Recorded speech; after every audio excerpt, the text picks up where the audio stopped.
On the morning of August 22nd, 1988, a 25-year-old woman, referred to publicly only as Carol, was running 30 minutes late for work.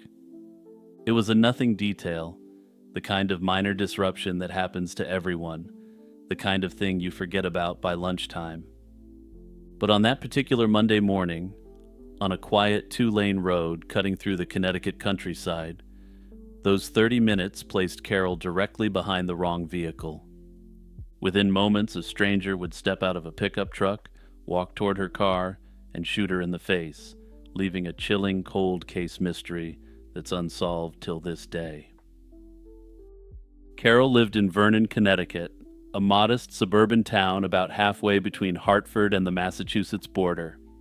She worked as a social worker at Day Kimball Hospital in Putnam, a small community hospital serving the rural northeastern corner of the state. Her commute took her along Bremen Hollow Road, a narrow, winding two-lane highway that threads through the town of Pomfret.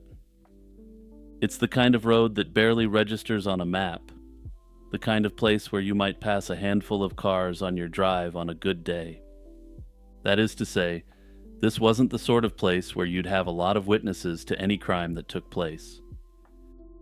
On that August morning, Carol was driving her usual route when she came up behind a black pickup truck. It was moving slowly, noticeably slowly, and almost immediately she could tell something was off. The truck would speed up for a stretch, then brake abruptly, forcing her to slow down. Then it would drift across the center line, veering into oncoming traffic close enough to nearly clip passing cars, before pulling back into its own lane. It was the kind of behavior that makes you grip your steering wheel a little tighter and debate whether to try to pass, but Carol stayed behind it. At any rate, there wasn't much opportunity to overtake on a road like Bremen Hollow, and perhaps she assumed the driver was impaired or otherwise distracted. People drive like idiots sometimes, and you stay back, you give them space, and eventually you go off in separate directions. At approximately 9:15 in the morning, suddenly and without warning, the driver brought the truck to a complete stop in the middle of the road. He just stopped, dead center, blocking the lane, and Carol had no choice but to stop behind it. Then the driver's door opened, and a man stepped out. He was white, roughly 5'10", with a medium build and brown curly hair. He didn't say a word. He simply turned and walked back toward Carol's car, with what she would later describe to investigators as a silver revolver in his hand. He closed the distance, roughly 10 feet, raised the weapon, and fired a single shot directly into her face. Then he walked back to his truck, climbed in, and drove away, all in what investigators believe was under a minute. Carol was semi-conscious and partially paralyzed, sitting in her car on a road with almost no traffic, bleeding from a horrific wound to the face. It was a telephone line repairman, working somewhere along the route, who found her shortly afterward and called for help, saving her life. The bullet had entered her face and traveled through, ultimately lodging itself in the back of her neck, dangerously close to her spine. Surgeons determined that attempting to remove it posed a greater risk than leaving it in place. To this day, that bullet is still there, sitting at the base of Carol's skull, a permanent dark souvenir from a man she wished she'd never met. Her recovery, all things considered, was truly remarkable. Within 3 months, her condition had improved dramatically, and the surgery on her face was successful enough that her injuries were not immediately obvious. She survived a point-blank gunshot to the face and walked away from it, and physically, at least, she came through in a good state. The psychological toll is another matter entirely, and one that's harder to quantify. Carol chose to use a pseudonym when the case was later publicized, which tells you something about the shadow this event cast over the rest of her life. The idea that this man might come back to finish the job evidently weighed heavily on her mind, which in my view is a rational fear. Connecticut State Police responded quickly, and several detectives and troopers were dispatched to the exit points of Bremen Hollow Road. This amounted to setting up a loose checkpoint and questioning anyone attempting to leave the area. But in a rural part of Connecticut in 1988, quickly is a relative term, and by the time officers had the road's exits covered, the black pickup truck was long gone. What investigators did find, however, was that Carol wasn't the only person who'd had an unsettling encounter on that stretch of road. Two other motorists came forward independently and told police that in the hours leading up to the shooting, they had encountered a black pickup truck behaving erratically on the road. The truck had been pulling on and off the highway repeatedly, accelerating and braking unpredictably, as if the driver was deliberately taunting other motorists. Detectives believe these incidents were almost certainly connected to the attack on Carol, which suggests the shooter had been out on that road for some time before he finally chose a target. Whether Carol was specifically selected or simply the unlucky person who happened to be behind him at the moment he decided to act is one of the central unanswered questions of this case. The first theory investigators pursued was that the attack was personal, and that the unstable behavior with the other motorists was a deliberate smokescreen to make the attack look random. Those close to her in her personal life were investigated, but no potential suspects were identified, so they moved on to her work life. Carol worked as a social worker treating patients with mental illness at Day Kimball Hospital, a fact that detectives thought could lead to a major break in the case. It's not an inherently unreasonable line of inquiry, and mental health professionals have been known to deal with volatile individuals. The possibility that a former or current patient had fixated on her and planned an ambush had to be explored, but Carol was sure she didn't recognize the individual. Detectives went through Carol's patient records and professional contacts looking for anyone who might have a grievance. They looked for anyone who matched the physical description of the shooter, or anyone who owned or had access to a black pickup truck. They came up empty, and there was no evidence whatsoever linking the attack to Carol's professional life. I suspect that this line of reasoning likely wasted valuable investigative resources, since at the end of the day, she said she had never seen the guy. The other theory is far more unsettling, that it was a truly random attack. Carol may simply have been in the wrong place at the wrong time, stuck behind the wrong truck. I think the evidence that we have strongly points in this direction, assuming the previous acts of the driver weren't a smokescreen for a targeted attack on Carol. The reports from the other two motorists suggest a pattern of escalating aggression over several hours. The evidence suggests that the perp wasn't lying in wait for Carol specifically. He was out there looking for someone, and she happened to be the one who drew the short straw. The investigation hit a wall almost immediately for one devastatingly simple reason: the vehicle.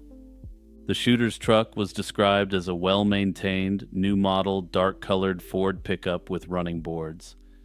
In most contexts, that's a reasonably specific description, but in late 1980s Connecticut, it was essentially useless. When detectives ran the description against vehicle registration records, they discovered tens of thousands of trucks that met that description. Unfortunately, Carol wasn't a truck expert and couldn't provide further details as to the model of the vehicle, and none of the other drivers who saw it could either. But that's just the tip of the iceberg in terms of how problematic this evidence was, since she didn't get a plate number, or even notice if they were Connecticut plates. It's possible that the shooter drove in from Massachusetts, Rhode Island, New York, or any number of surrounding states in the region. In fact, if he had deliberately planned to go out and commit this sick act, he may have intentionally drove in from virtually anywhere else in the country, or perhaps even Canada. The case attracted national attention when it was featured on Unsolved Mysteries in 1990, which is where I first learned about this disturbing incident. The show generated a significant response, and according to reports, the investigating office received approximately 500 tips in the wake of the broadcast. But again, here's the problem with a case like this. When you're looking for an unidentified man in a common truck who attacked a stranger for no apparent reason, tips tend to be scattershot. Many of the calls that came in were about unrelated road rage incidents that callers believed might somehow be connected to the shooting. Then, of course, there were likely people phoning in to say they'd once seen an aggressive driver in a dark truck, or that their neighbor owned a dark pickup and seemed like a strange chap. None of it led anywhere concrete, and while the volume of tips was impressive, the quality wasn't. And that's where things have stood for the better part of 4 decades. There have been no confirmed sightings of the truck or its driver after the morning of August 22nd, 1988. The case remains officially open, but there's a certain point with investigations like these where saying open is just a polite way of saying, we haven't abandoned your case. Unless someone comes forward with new evidence, the Bremen Hollow Road attacker is likely to remain as much of an unknown as he was on that August morning in 1988. The blonde man hurt Pat. That's what the old woman said. She had dementia, she could barely look after herself, and she was the closest thing Patricia Shea's case ever had to a witness. 4 words from a woman whose mind was failing her, and more than 4 decades later, those 4 words are still the best lead anyone's got. On the evening of July 25th, 1982, Patricia Shea, Pat to the people who knew her, arrived back at her apartment at 107 Shorefront Parkway in Rockaway Park, Queens. Sometime between 10:30 and 11 o'clock that night, Pat received a phone call from an elderly woman named Aggie, who lived in the adjacent building at 106 Shorefront Parkway. Aggie was frail and suffered from dementia, and Pat had taken it upon herself to check in on her regularly. That night, Aggie asked Pat to come over. Pat's boyfriend saw her at around 11:15, just outside the building, heading toward Aggie's apartment. He watched her walk across the parking lot, and that was the last time anyone who loved Patricia Shea is ever confirmed to have seen her alive. The next morning, at roughly 6 a.m. on July 26th, her body was discovered in the bushes just off Center Drive in Brooklyn's Prospect Park. She'd been strangled with a thin piece of nylon cord, and her body had been hogtied. A man's shirt was found lying next to her. And that's where the facts essentially end and the questions begin, because the distance between Rockaway Park and Prospect Park is roughly 20 miles. Someone took Pat from her neighborhood, transported her body across Brooklyn, and left her in a park on the other side of the borough. The investigation that followed turned up frustratingly little. The man's shirt found at the scene was examined but never publicly linked to a suspect. The nylon cord was a common material without any specific identifying characteristics. And the one person who might have seen something, Aggie, could only offer that single haunting fragment about a blonde man.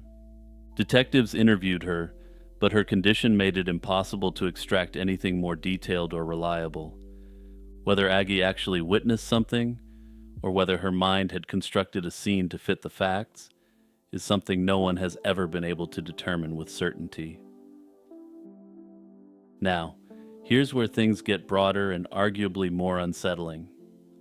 Pat Shea's slaying wasn't an isolated event. In 1982, New York City saw a disturbing cluster of strangulation deaths involving women. The first victim, 22-year-old Cheryl Guida, was found in Coney Island on March 18th. On July 15th, 21-year-old Rita Nixon was found behind a school near Chinatown. Pat was discovered 11 days later. A fourth victim, 32-year-old Glenda DeLeon, was found on Water Street in Manhattan. A fifth woman was also found strangled in similar circumstances. 5 women, all strangled, spread across Brooklyn and Lower Manhattan in the space of a few months. The then Deputy Chief Robert Colangelo told reporters at the time that the only common thread is that 5 women have been strangled in a short period of time in NYC, which, from where I'm sitting, is a fairly significant common thread, but detectives at the time were unable to establish a definitive link between the cases.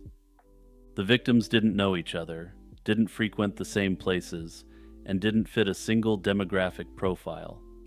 Whether one person was responsible for all 5, or some of them, or none of them in combination, remains an open question. For decades, Pat's case went cold. Her family kept her memory alive, but the NYPD had no new leads and no new evidence to work with. Then in 2014, the department offered a $2,000 reward for information, a very modest sum, but a signal that the case hadn't been forgotten entirely. The following year, in 2015, Detective William Simon of the Cold Case Squad in Brooklyn formally reopened the investigation. Simon did solid work. He re-examined the original case files, re-interviewed persons of interest and witnesses where possible, and notably, he was able to rule out 2 significant threads. First, he confirmed that Pat's boyfriend had a solid alibi and was not a suspect, something that the original investigators don't appear to have done. Second, he concluded that the connection to the other 4 strangulation victims was unlikely, that Pat's slaying was probably a separate targeted crime, not the work of a serial offender. That's useful information, but it also narrows the field in a way that raises uncomfortable questions, because if this wasn't random and it wasn't serial, then it was almost certainly personal. Somebody Pat knew did this to her and has remained at large for decades. And then, in 2021, the case took its strangest turn yet. A reporter named Carrie Murtha, writing for The Wave, Rockaway's local newspaper, published an article revisiting Pat's unsolved slaying. It was a solid piece of local journalism, the kind that keeps cold cases in the public consciousness, which, as I always say, is key to getting these cases cracked. About 3 weeks after the article ran, Murtha received a letter at the newspaper's office. It was addressed to her by name, printed on old-fashioned computer paper, and it was anonymous. The letter named a suspect, and if it was to be believed, it indicates something extremely dark was at play. Specifically, it identified the blonde man as a police officer, gave the area where he lived, and claimed that Patricia had been having an affair with him. It also added the detail that she had threatened to tell his wife about the affair. Murtha passed the letter along to Detective Simon, who followed up, and Simon later confirmed that he'd gone out and spoken to the officer and his family. What came of that conversation has not been made public, and no arrest has ever been made. And I feel like I should underscore here that this was an anonymous source that provided no evidence. This could simply have been a malicious letter sent by someone with a grudge against this specific cop. Or it could have been strategic, a way to discredit the officer, since police officers are often called to give testimony at trial. Someone may have had an appeal in progress where their conviction relied upon the credibility of the testimony of this officer. Naturally, if he was convicted of such a crime, any convictions based upon the credibility of his testimony would be in jeopardy. So what do we make of all this? There are, broadly speaking, 2 theories that hold any weight. The first is the serial predator angle, that Pat was one of several women cut down by the same monster operating across New York City in 1982. Under this theory, the perpetrator was never identified because the cases were handled by different precincts and never properly consolidated at the time. Detective Simon, for his part, has largely dismissed this theory, but not everyone agrees with his assessment. The fact remains that 5 women were strangled in a similar fashion within months of each other keeps this a distinct open possibility in my mind. That said, New York City during this time was remarkably dangerous by the standards of today, so perhaps this apparent pattern is just a sad reflection of that reality. The second theory, bolstered considerably by the 2021 anonymous letter, is that Pat was eliminated by someone she knew. This was someone with a motive rooted in a personal relationship, and someone with enough power or connections to avoid suspicion for over 40 years. A dead woman named her own killer. That's the version of this story you've probably heard. And honestly, it's not even that far from the truth. In February of 1977, a 47-year-old respiratory therapist named Teresita Bassa was found in her burning Chicago apartment with a butcher knife driven through her chest.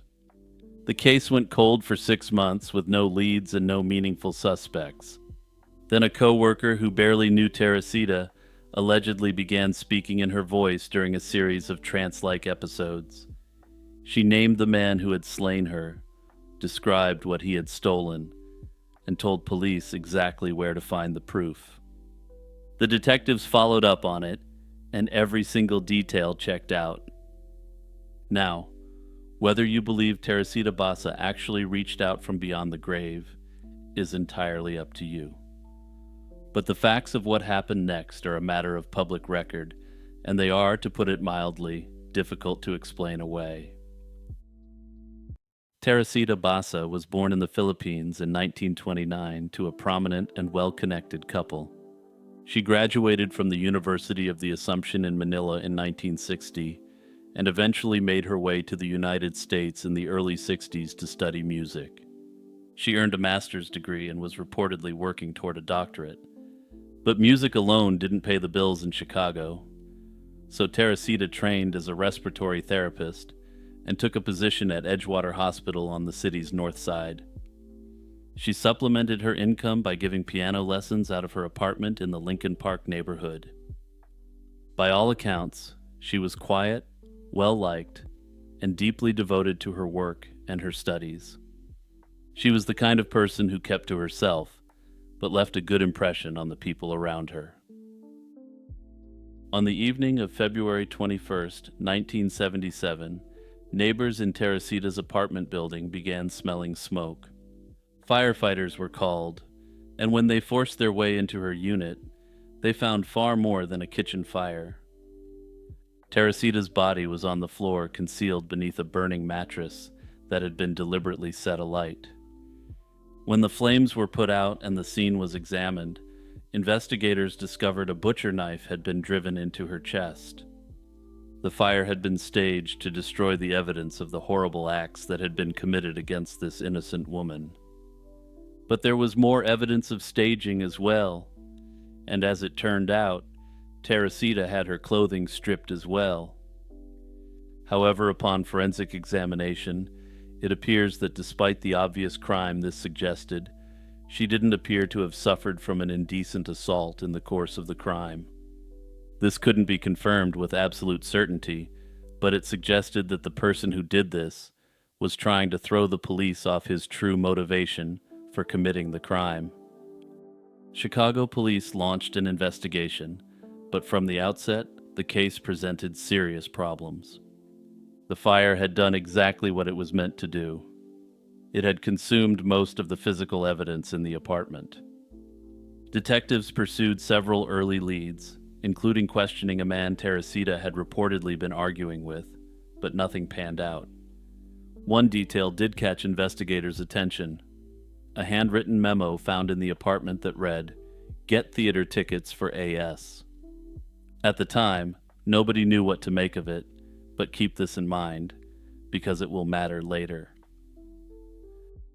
Weeks became months, and by the summer of 1977, the case was effectively stalled out.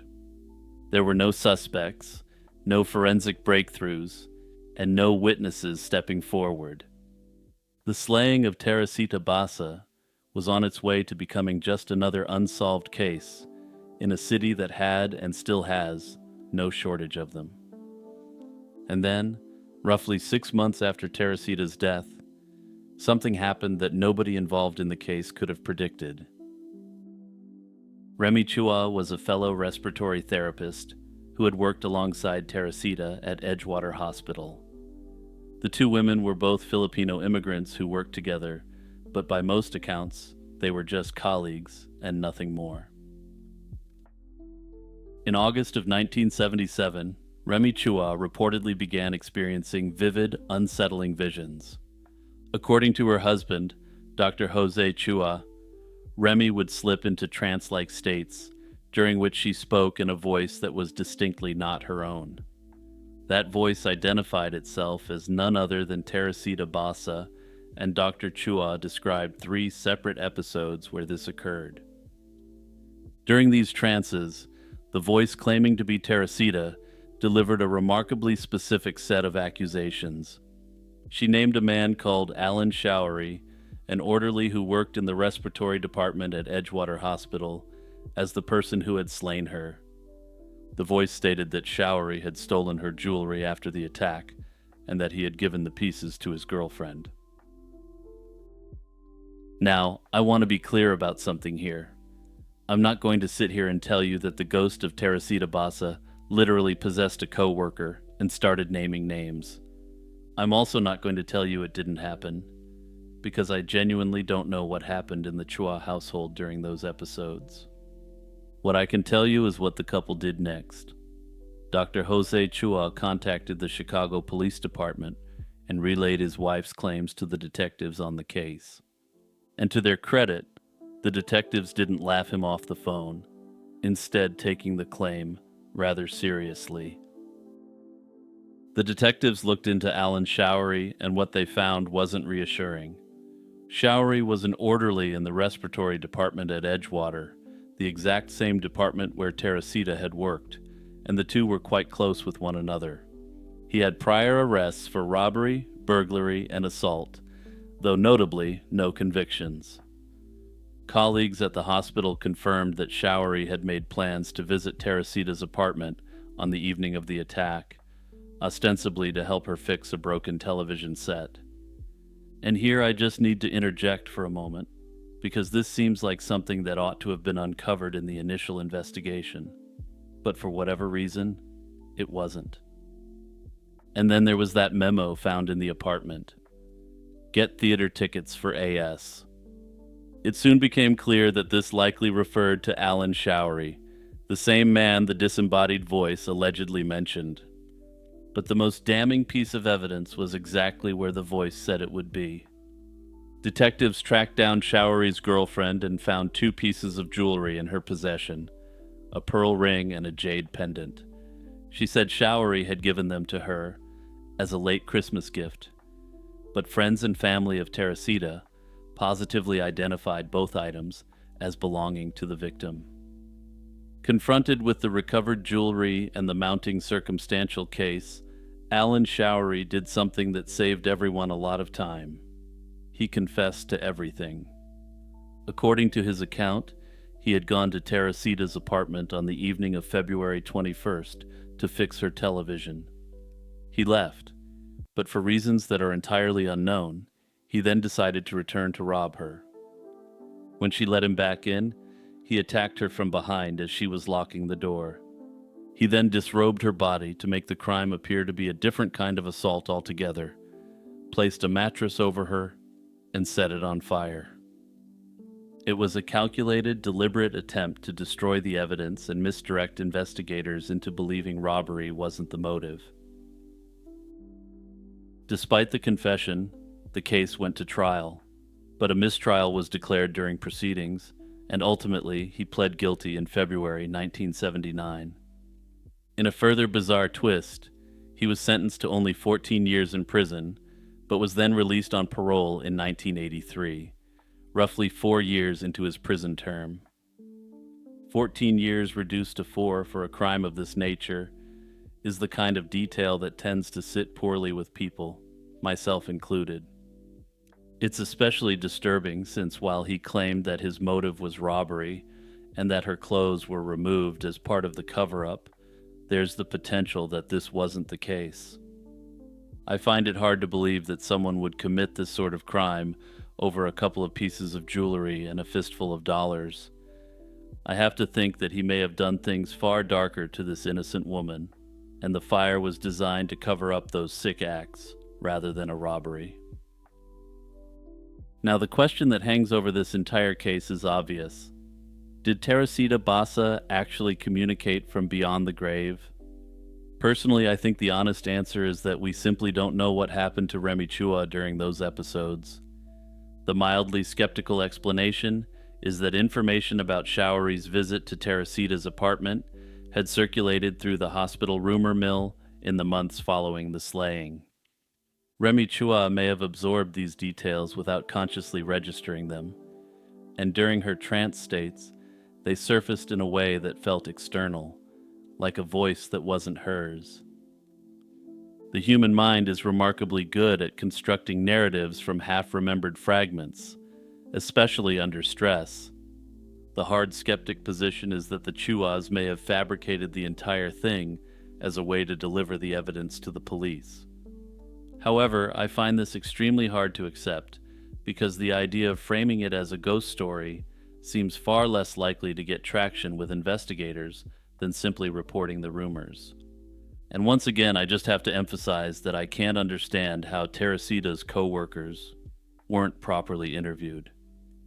If they had been, there would have been no need for this apparent intervention from beyond the grave, because it was apparently a widely circulating fact that Showery had been with Teresita that night. For 27 years, one teenager was known as nothing more than a number, Jane Doe 19. A teenage girl with no name, no family stepping forward, no missing persons report. Just 5 bullet wounds and a shallow resting place in a culvert along Interstate 10 in southern Arizona. It would take nearly 3 decades and a revolution in forensic science before anyone could finally say her name out loud. Deanna Lee Criswell. This is the story of how a 16-year-old girl from Spokane, Washington, ended up dead in the Arizona desert, and how the man who likely did it will never be held accountable. Deanna's childhood wasn't easy. Her parents divorced when she was young, fracturing the family in ways that would ripple outward for decades. The split created deep estrangement within the Criswell family. Relatives lost touch with one another, and the normal safety net simply wasn't there. Deanna found herself caught in the wreckage, and by the summer of 1987, at just 16 years old, she'd developed a pattern of running away from home. In July of that year, she ran again, and this time, unlike the previous ones, she didn't come back. What makes Deanna's case particularly heartbreaking is that nobody filed a missing persons report. Her family, fractured and disconnected as they were, didn't raise the alarm, and she slipped through the cracks completely without anyone ever noticing. While living on the streets, Deanna crossed paths with a man named William Ross Knight. Knight was 36 years old, more than twice her age, with a criminal record that included armed robberies. He'd been known to carry a .22 caliber pistol during those crimes, a fact that will be important. Knight had relocated to Tucson, Arizona, and in September 1987, he sent Deanna a bus ticket to join him there. She went quote-unquote willingly, or at least as willingly as a 16-year-old runaway with no support system can go anywhere with a predator 20 years her senior. On or around November 23, 1987, Deanna Criswell was shot 5 times with a .22 caliber firearm. 4 of the rounds struck her torso, 1 hit her neck. The shooting happened at close range. She was 16 years old, over 1,000 miles from the place she'd once called home, and completely alone in every way that mattered. 2 days later, on November 25th, her body was discovered in a culvert along the eastbound lanes of Interstate 10 near the town of Marana, just northwest of Tucson. Tire tracks at the scene indicated she hadn't been shot there, that her body had been transported and dumped at the location. Whoever did this had driven her out to this stretch of desert highway and left her in a drainage culvert like she was something to be discarded. Local authorities launched an investigation, but they immediately ran into a wall that would prove insurmountable for years. They couldn't identify the victim.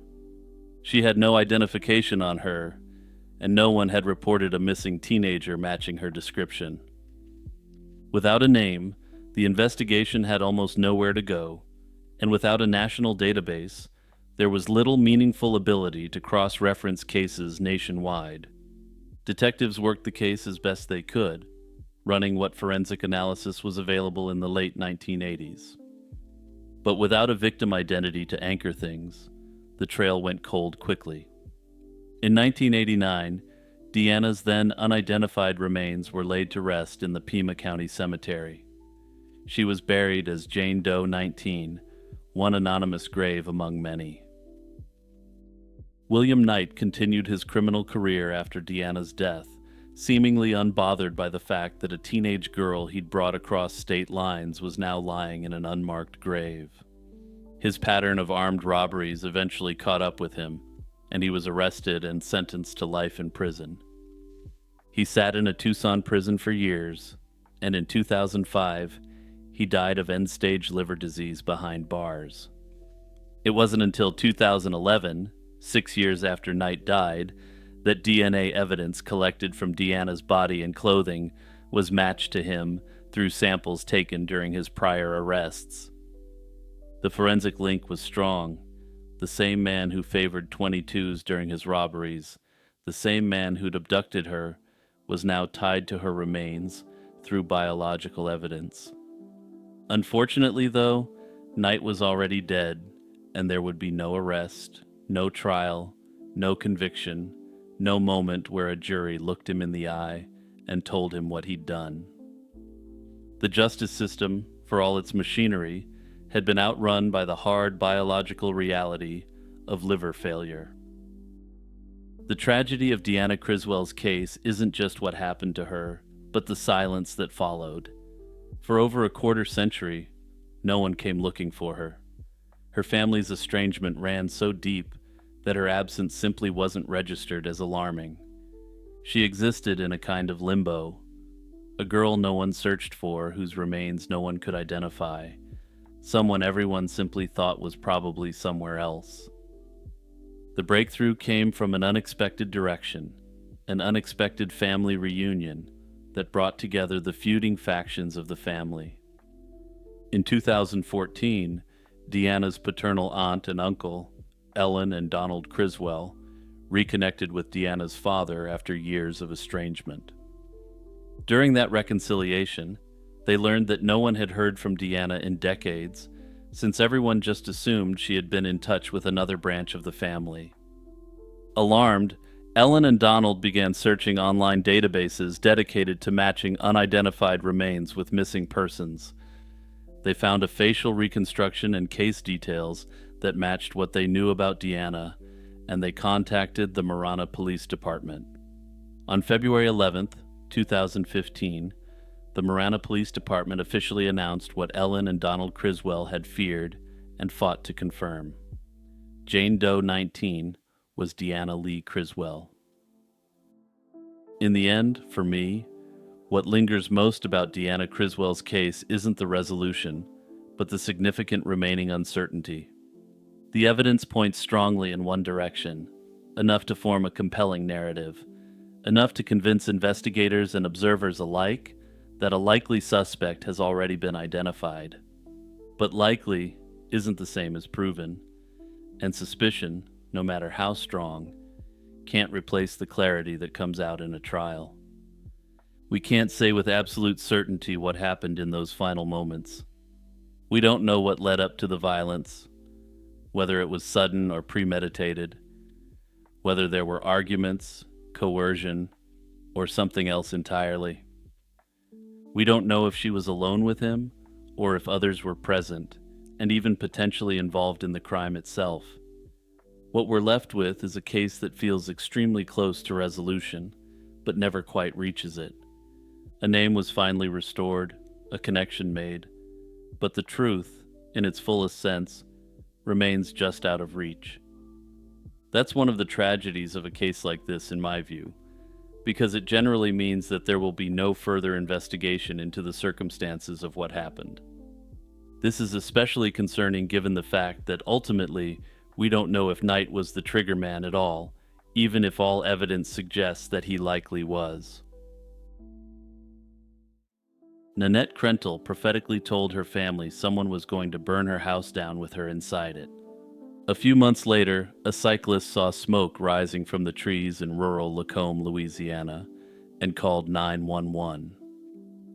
When firefighters pulled what was left of Nanette from the smoldering wreckage of her home, she'd already been dead for hours, not from the fire, but from a bullet to the head. 9 surveillance cameras had been watching the property, and 30 weapons were stored in the house. Her husband was even the local fire chief, and none of it saved her. That was July 14th, 2017, and as of today, nobody has been charged with this shocking crime. Nanette Krentel was 49 years old and had been married to Steve Krentel for over 2 decades. They lived together on a sprawling, wooded 100-acre property in Lacombe, a quiet community tucked into St. Tammany Parish on Louisiana's North Shore. Steve served as the acting chief of St. Tammany Fire Protection District 12, a prominent local position that gave the family deep roots in the community. By most accounts, the family lived a relatively ordinary life in an area where people tend to know each other's business. But beneath that surface, things weren't as stable as they looked. Steve later admitted to having had an affair with a younger colleague during the marriage. Nanette's father, Dan Watson, would later tell investigators that his daughter had been considering leaving Steve before her death. Still, none of that fully explains what happened on that Friday afternoon in the middle of July, when someone put a gun to Nanette's head and then tried to erase every trace of the crime. Phone records show that Nanette's last known activity on July 14, 2017, was a call she placed to a local Kmart about a prescription refill at roughly 10 o'clock in the morning. Her final outgoing call to another person came about an hour before the 911 call.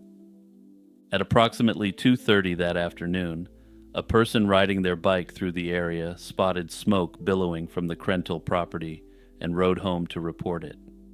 First responders arrived to find the house engulfed, and when they made entry into the master bedroom, they discovered a body lying face up on the floor. The burns were so severe that identification wasn't immediately possible, though DNA testing would later confirm it was Nanette. Also found near the body were 2 handguns, with nearly 3 dozen additional firearms scattered throughout the ruins.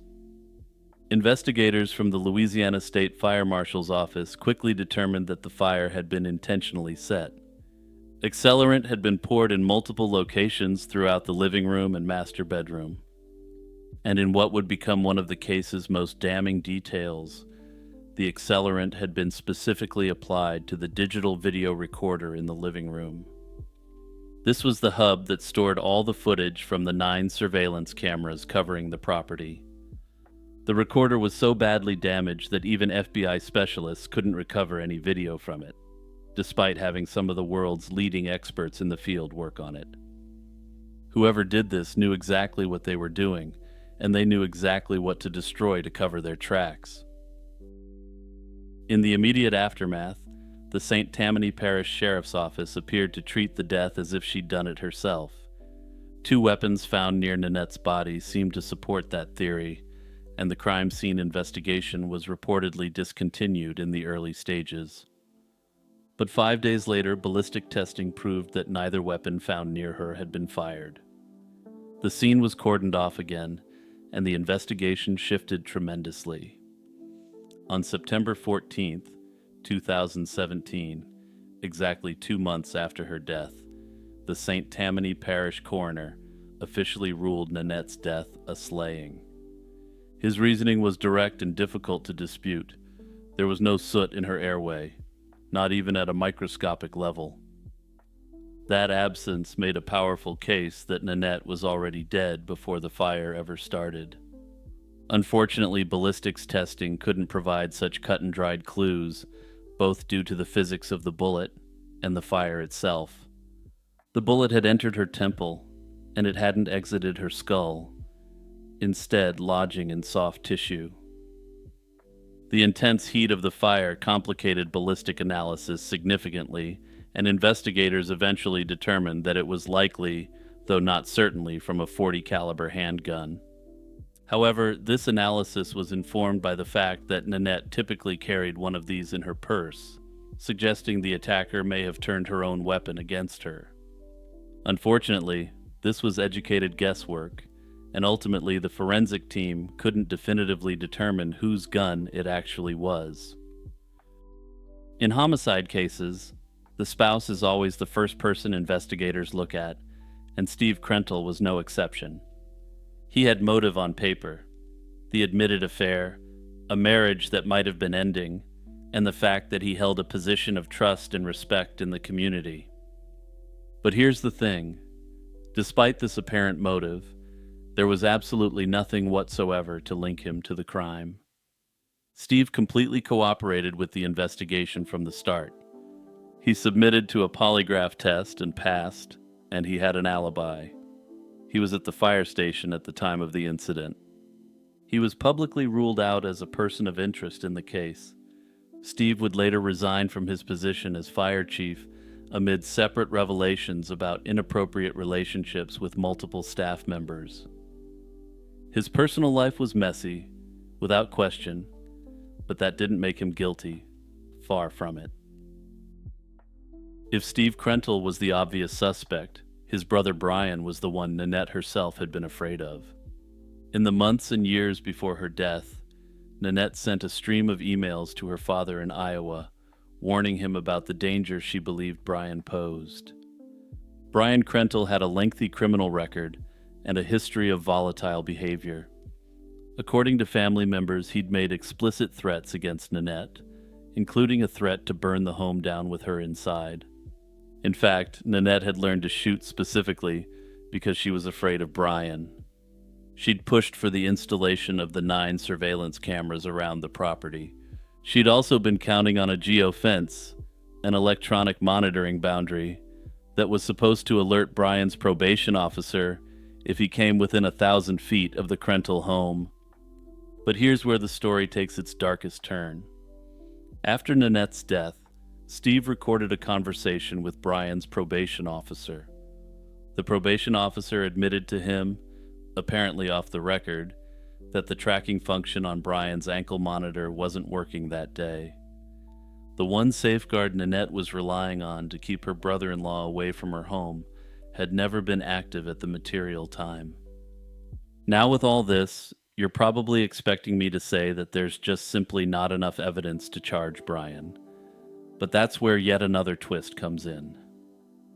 Despite all of this, Brian was officially cleared, and for very good reason. Surveillance evidence from Brian's parents' house placed him with his parents, about 15 miles away, on the date and time Nanette died.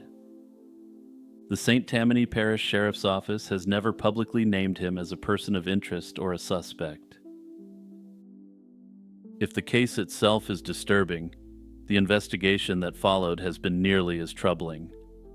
Nanette's family grew increasingly vocal about what they saw as a lack of urgency and transparency from the sheriff's office, and they weren't the only ones who noticed.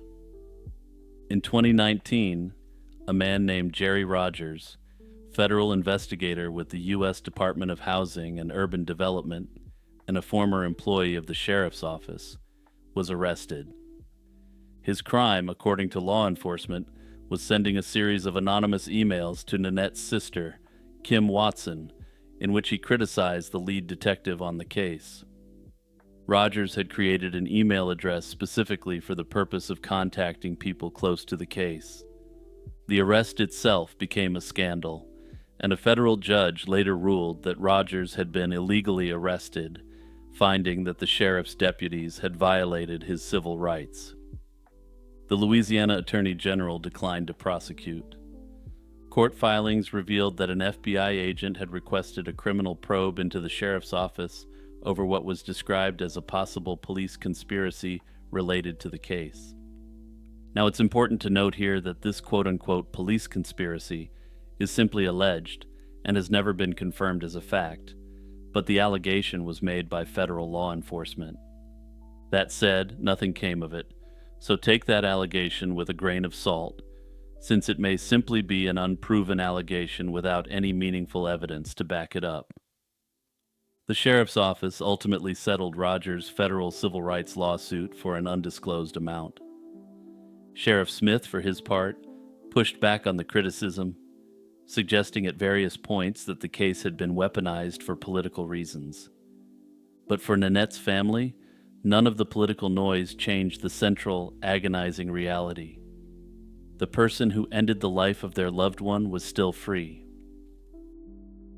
The FBI was eventually given access to the full case file and has been reanalyzing evidence and information gathered during the investigation. As of right now, all we know is that someone, for some reason, walked onto that 100-acre property in broad daylight and shot an innocent woman in the head. The perpetrator then doused her home in accelerant, destroyed the one device that might have captured them on camera, and set the whole thing ablaze. Then, just like that, they walked away, and nearly a decade later, they're still walking free.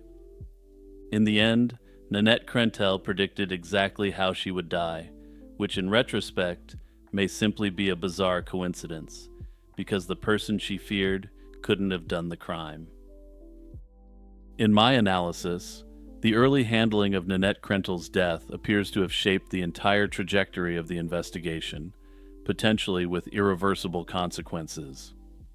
When authorities initially approached the scene under the assumption that she had caused her own death, the urgency and rigor typically applied may not have been fully activated.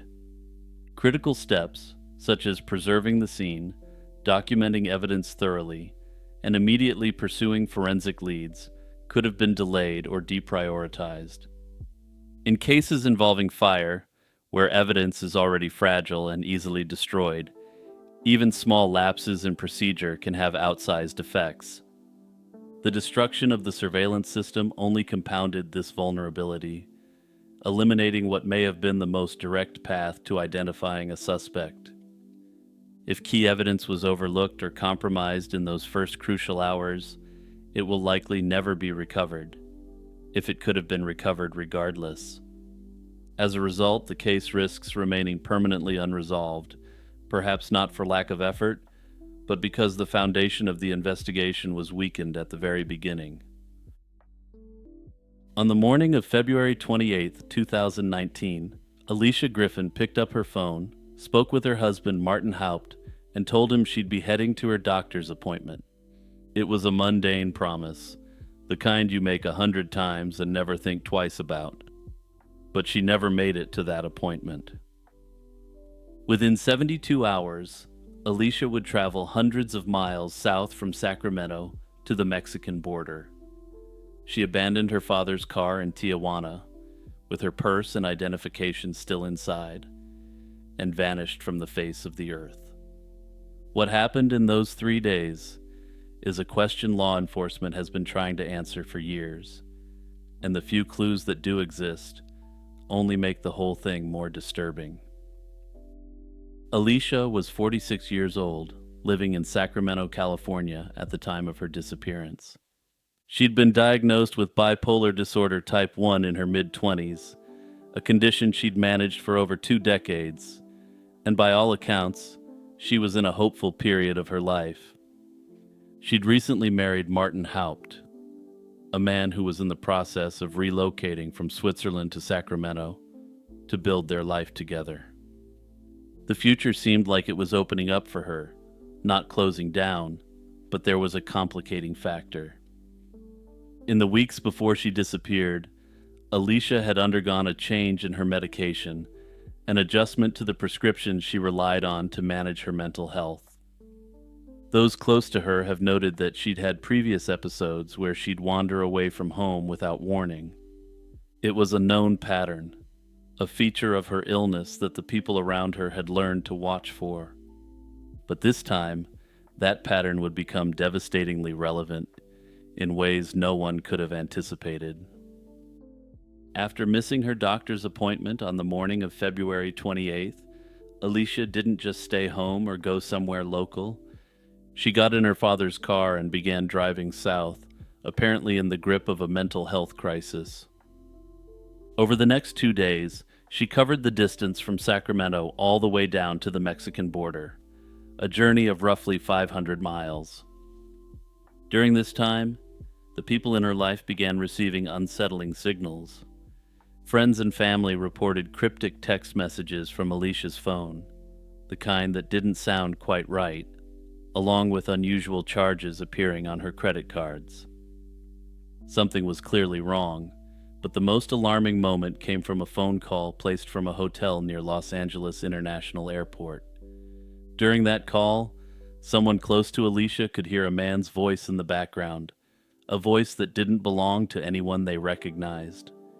He had apparently instructed Alicia to go to a bank machine and withdraw money, a disturbing incident that suggests she was under the control of someone who was taking advantage of her. Who that man was has never been publicly identified, and his role in the events that followed remains one of the case's most troubling unknowns. On March 1st, Alicia was spotted near the airport in Inglewood, California, and by the next day, March 2nd, she'd crossed the border into Mexico. Her dad's vehicle was found abandoned at a car wash in Tijuana, and inside it were her purse and her identification documents. A witness at the car wash later told investigators that they'd seen Alicia there and that she'd been acting erratically. This account lined up with the theory that she was in the middle of a severe mental health episode, but it also deepened the mystery. Why Tijuana? Was she following some internal logic that only made sense to her in that state? Or was she being led there by someone else? The Sacramento Police Department took the lead on the case, and Martin Haupt was investigated as a person of interest, which is standard practice when a spouse goes missing. He was cleared by authorities and has been cooperating with the investigation ever since. The focus then shifted to tracing Alicia's movements in Mexico, and there's some conflict on what was actually found. There's an unconfirmed report that a Mexican detective managed to identify Alicia on surveillance footage from a store located a few miles from the car wash where her vehicle was found. However, I wasn't able to independently verify this, and the footage is nowhere to be found online. Not even a still frame. Nothing. That said, it may be true, and perhaps it's available in some Spanish language source that I don't have access to. Alicia's family, unwilling to accept the silence, hired a private investigator to continue digging where official resources might fall short. That effort, unfortunately, didn't turn up any new leads either. The case sits in a painful limbo. There's no evidence that Alicia is dead, but there's no evidence she's alive. She's listed as a missing person with both the California Department of Justice and the National Missing and Unidentified Persons System. The Sacramento Police Department's Missing Persons Unit continues to work the case, but publicly available updates have been scarce for years. There are a few ways to read the evidence, and none of them are comforting. The first and perhaps most straightforward theory is that Alicia was in the throes of a bipolar episode, potentially triggered or worsened by her medication change. During this time, she made a series of irrational decisions that led her across the border and into a dangerous situation. Tijuana can be an unforgiving city for anyone, and it's an especially dangerous place for a woman in the middle of a psychiatric crisis. In this scenario, Alicia may have met with foul play after arriving in Mexico, taken advantage of by someone who recognized her vulnerability. The second theory, and the one that haunts her family the most, centers on the mysterious man heard during the hotel phone call near the airport. If someone was directing Alicia to withdraw money, that suggests exploitation at a minimum and something far darker at worst. Was she being manipulated by someone who recognized her compromised mental state? Was she trafficked? The presence of an unidentified man giving her financial instructions is the kind of detail that turns a missing persons case into something that feels more genuinely sinister. The fact that this individual has never been identified publicly only adds to the unease. A third possibility, less discussed but worth noting, is that Alicia is still alive somewhere, either unable or unwilling to make contact. People experiencing severe psychiatric episodes have, in rare cases, established entirely new routines in unfamiliar places, sometimes not resurfacing for months or even years. Without her identification, she could be living anonymously, possibly unaware of the search being conducted on her behalf. It's the most hopeful scenario, but with each passing year, it becomes harder to sustain. It's possible that she feels a deep sense of embarrassment or shame about the actions she took during the time she was experiencing a psychiatric episode. If that's the case, I would just hope she comes to the realization that this was a medical episode and not something to be ashamed of. But that said, given the amount of time she's been missing now, this is sadly looking like a much less likely possibility. Alicia Griffin's case sits at the intersection of mental health, possible criminal exploitation, and the particular dangers that come with crossing an international border while in crisis. Her story doesn't have the massive dramatic twists that tend to generate extensive media coverage, which may be part of the problem. Cases like hers can slip through the cracks of public attention, remembered primarily by the people who loved her and the investigators who haven't given up. Her case is still open with the Sacramento Police Department, and neither her family or investigators are willing to give up on Alicia. $70,000 in jewelry, $4,000 in cash, both still on the bodies. Whatever happened in that driveway on the morning of March 16, 1988, it wasn't a robbery. It was an execution, methodical, coordinated, efficient, and deeply, unmistakably personal. And the man most people believe ordered it wouldn't see the inside of a courtroom for nearly 2 decades. To understand why Mickey Thompson's death sent shockwaves through the motorsport world, you have to understand who he was. And who he was defies easy summary. Born Marion Thompson on December 7th, 1928, in Alhambra, California, Mickey was the kind of person who looked at a junkyard and saw a land speed record. By 14, he'd bought his first car, a 1927 Chevy, for $7.50. Before he was old enough to legally drive, he was racing home-built machines on the dry lake beds of Southern California. By his early 20s, Thompson was working as a journalist at the Los Angeles Times, while pouring every spare hour into hot rodding. In 1955, he designed and introduced what became known as the slingshot dragster, a configuration that placed the driver behind the rear axle and fundamentally changed the sport. But the achievement that made Mickey Thompson a household name came on September 9, 1960, at Utah's Bonneville Salt Flats. Behind the wheel of Challenger 1, a remarkable 4-engine machine he'd built largely from salvaged parts, Thompson hit a one-way speed of 406.60 miles per hour. He became the first person to break the 400-mile-per-hour barrier, and he'd surpassed a mark that had stood since 1947. There was just one problem. Official speed records require 2 consecutive runs in opposite directions. A mechanical failure on the return pass meant the record was never formally certified, but it didn't matter. In the eyes of the racing world, Mickey Thompson was the fastest man in America. Over the following decades, Thompson accumulated an almost absurd range of accomplishments, and he set 295 speed records at Bonneville alone. He entered cars at the Indianapolis 500. He participated in over 10,000 races across his career, winning numerous championships. In 1971, Thompson married Trudy Feller, a former secretary at Hot Rod magazine. The wedding was pure Mickey. He chartered 3 jets to carry 250 guests from Long Beach to Las Vegas. Trudy wasn't just along for the ride, though. She became Mickey's full business partner, and together they formed the Mickey Thompson Entertainment Group, known as MTEG.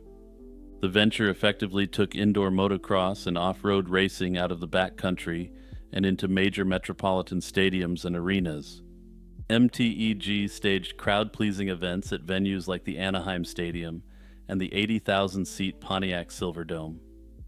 By the mid-1980s, it was one of the hottest promotions in motorsport entertainment. And it was this successful venture that would ultimately bring Mickey Thompson into the orbit of the man who'd arrange his death. On April 1st, 1984, Mickey Thompson signed a stock transfer agreement with a motorsport promoter named Michael Goodwin. The deal combined their business interests, with profits and losses split 70-30 in Goodwin's favor. The first events under the partnership, shows at the Hoosier Dome in Indianapolis and the Silverdome in Michigan, lost money, which isn't unusual for new ventures. But what happened next set the tone for everything that followed.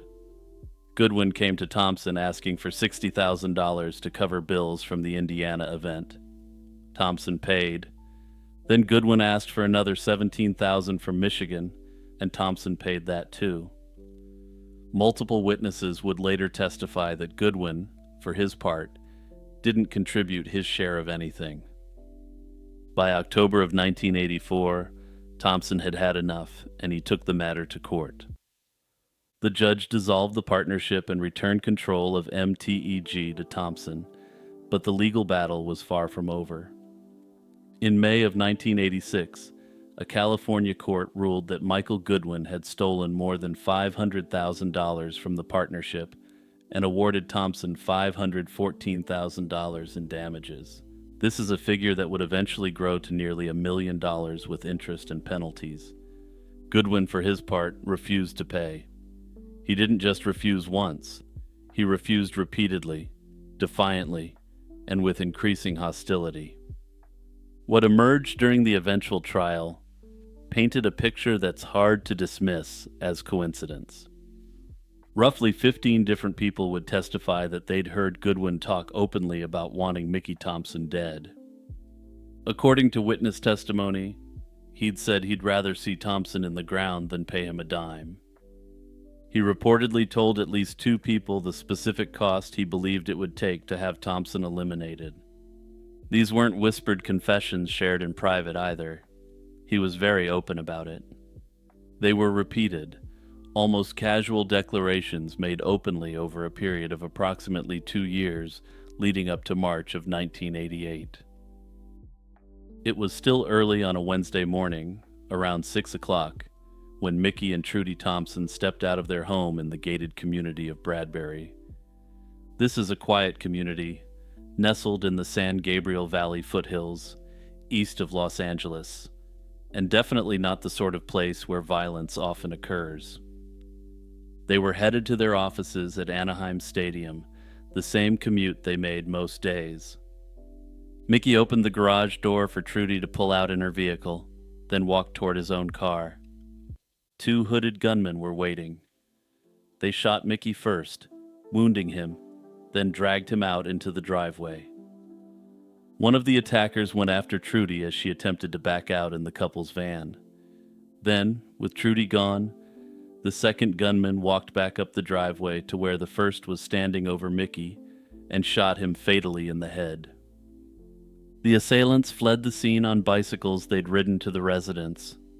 A neighbor who heard the commotion reported seeing 2 men in their 20s, approximately 6 feet tall, pedaling away from the property. Investigators arriving at the scene found the Thompsons' bodies with all their valuables untouched. A stun gun that didn't belong to the victims was recovered nearby. Robbery was immediately ruled out. Whoever did this came with a single purpose, and a single purpose only. From the very beginning, investigators looked hard at Michael Goodwin. The financial motive was obvious, the threats were well documented, and Goodwin's behavior in the months surrounding the slayings raised serious red flags. 2 months before the Thompsons were eliminated, Goodwin and his wife had purchased $275,000 worth of gold coins. They'd also wired approximately $400,000 to banks on Grand Turk Island in the Caribbean. 5 months after the Thompsons' deaths, the Goodwins left the United States on their yacht and didn't return for more than 2 years. But suspicion isn't evidence, and for years the case stalled. The two gunmen were never identified, and in fact, never were. There was no physical evidence tying Goodwin directly to the crime scene, and no weapon was ever recovered. The investigation ground forward in fits and starts, with Los Angeles County Sheriff's Detective Mark Lilienfeld leading the charge. In 1998, Lilienfeld sought to have Goodwin charged, but the effort stalled, potentially held back by Goodwin's wealth and political connections. He eventually took his case to the Orange County District Attorney's Office, which secured an indictment against Goodwin in 2001 following a raid on Goodwin's home. Even then, the road to trial was long, and it wasn't until late 2006 that Michael Goodwin finally sat in a courtroom to answer for what happened in that Bradbury driveway. The prosecution's case was entirely circumstantial, and they acknowledged as much. There was no genetic evidence, no fingerprints, and no one was arguing that Goodwin was the trigger man. What they had instead was a mountain of testimony, 15 witnesses who'd heard Goodwin threaten to have Thompson eliminated. They also had financial records showing suspicious asset movement, and evidence that Goodwin had been spotted in the Thompsons' neighborhood with binoculars. These were damning facts for the man who owed Mickey Thompson nearly $1 million and swore he'd sooner see him dead than follow the court order. On January 4, 2007, after nearly 19 years of investigation, a jury found Michael Frank Goodwin guilty. In March of that year, he was sentenced to 2 consecutive life terms without the possibility of parole. Goodwin appealed, and in 2015, the California 2nd District Court of Appeal upheld the conviction, describing the body of circumstantial evidence as overwhelming. The 2 men who actually pulled the triggers on that Wednesday morning in 1988 have never been identified and never faced any consequences for what they did. Despite the conviction of the man believed to have ordered the hit, the operational details of the crime remain an unsolved mystery. Perhaps the most unsettling thing is how these shooters were recruited, but whatever the case, Goodwin never talked. Personally, I think this may indicate that the hitmen were retained through an organized criminal syndicate. Otherwise, I can see no other reason why Goodwin wouldn't have flipped on them, especially after his appeals ran out. There's also the matter of the stun gun found at the scene. It didn't belong to the Thompsons, and its presence has never been fully explained. It's entirely possible that Goodwin hadn't actually ordered a hit, but rather an abduction of the couple. He seems like a rather sick individual, so perhaps he wanted to finish the job himself rather than have the couple shot in their driveway. After all, this is a guy who owned a yacht and could have taken them out into international waters, where their dumped bodies would almost certainly never have been found. But that's just completely speculative on my part, though I do think it's actually quite plausible.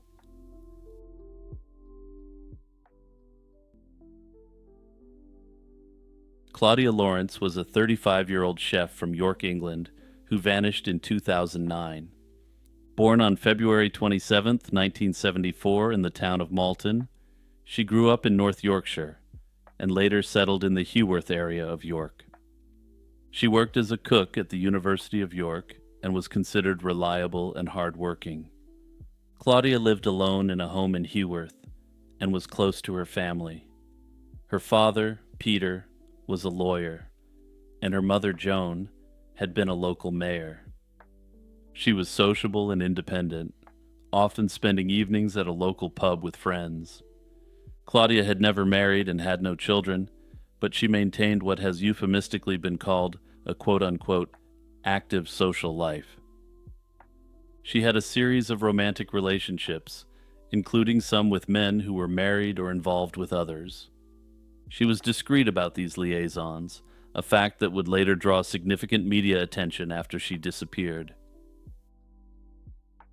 On March 18, 2009, Claudia followed her usual routine. She worked an early shift and was captured on CCTV heading home around 3 p.m. That evening, she spoke with both of her parents by phone and sounded cheerful and normal. She even made plans for the upcoming Mother's Day with her mom, and she said she was going to bed early because of her next day's early shift. Also, just a quick programming note, Mother's Day in the UK falls on the fourth Sunday of Lent, rather than in May. Her car was in the garage for repairs, so she would be walking to work. Claudia sent her last known text at 8:23 p.m. and received a reply at 9:12 p.m. After that, no one heard from her again, but there's significant evidence that she would attempt to get to work the following morning, but I'll come back to that. When Claudia didn't show up for her 6 a.m. shift on March 19th, her colleagues became alarmed. She wasn't the type to miss work without warning. Later that day, she also failed to meet a friend at their local pub as planned, and calls to her phone went unanswered. By the next day, her family's concern had turned to panic after her friends raised the alarm. That afternoon, her father went to her house to check on her, accompanied by a family friend with a spare key. Inside, everything was in place and there were no signs of a struggle. The bed was neatly made and a few dishes were in the sink, suggesting she had eaten before heading out. Crucially, her handbag, containing her wallet, bank cards, and passport, was left behind. However, her cell phone was missing, as was the blue and gray backpack that held her chef's uniform. It appeared she had left for work as usual early on March 19th, but never arrived. Peter Lawrence contacted North Yorkshire Police to report his daughter missing, and a full investigation began. Initially, the police saw no immediate evidence of foul play and treated Claudia's disappearance as a routine missing person case. They considered the possibility that she might have left on her own, but her friends and family insisted she would never vanish without telling anyone. As days passed with no sign of her, the voluntary disappearance idea became less likely. Officers searched along her walking route for any clues of an accident or abduction and found nothing. In the first weeks, hundreds of police personnel and volunteers scoured the area, making door-to-door inquiries and combing the area extensively, but no trace of Claudia turned up. There was also no activity on her bank accounts after she went missing. By late April 2009, about 5 weeks after she vanished, the case was reclassified as a suspected slaying inquiry, reflecting the growing fear that Claudia had been harmed by someone. Detectives explored various scenarios in the early stages. They looked into whether a stranger might have attacked Claudia during her pre-dawn walk, but no evidence supported the theory of a random assailant. Some tips about suspicious people in the area led nowhere, and checks on known offenders in the region revealed no connection. With those leads exhausted, investigators turned their focus to people in Claudia's life. The case drew nationwide attention almost immediately. Given her ties to Cyprus, and that the last text she received was from a friend there, officers traveled there to interview friends she had met on holiday. However, they found no evidence that Claudia had left the country or that anyone overseas was involved. Back in York, detectives interviewed dozens of people who knew Claudia and dug into the details of her personal life. They learned she had been involved in multiple relationships, some of which weren't publicly known to her friends and family. Police theorized that someone close to her, perhaps a lover, ex-partner, or the angry partner of someone she knew, might have had a personal motive to harm her. They compiled a timeline of her recent social contacts and activities. Some individuals were hesitant to fully cooperate, possibly out of fear or a desire to keep certain matters private. In 2013, new forensic techniques were applied to the case, and these developments led to a series of arrests in 2014 and 2015. In May 2014, a 59-year-old local man was arrested on suspicion of Claudia's slaying. He was a former work colleague who lived near Claudia's home and had occasionally given her a lift. Police searched his properties but ultimately found no evidence to charge him, and he was released. Over the next year, several other men in their 50s were arrested, including a pub landlord and a few of the men who socialized with Claudia. Some were held on suspicion of the slaying, and others for allegedly hiding information. Each arrest led to extensive searches and interviews. However, as with the first suspect, nothing definitive could be pinned on any of them. By 2017, a total of 9 people had been arrested over the course of the inquiry, yet no one was charged, and Claudia was still missing. The theory most favored by police is that Claudia was slain by someone she knew. The narrow window of time during her routine walk and the lack of any signs of struggle or robbery suggest she likely encountered a familiar person. Most victims know their perpetrator, which also supports this line of thinking.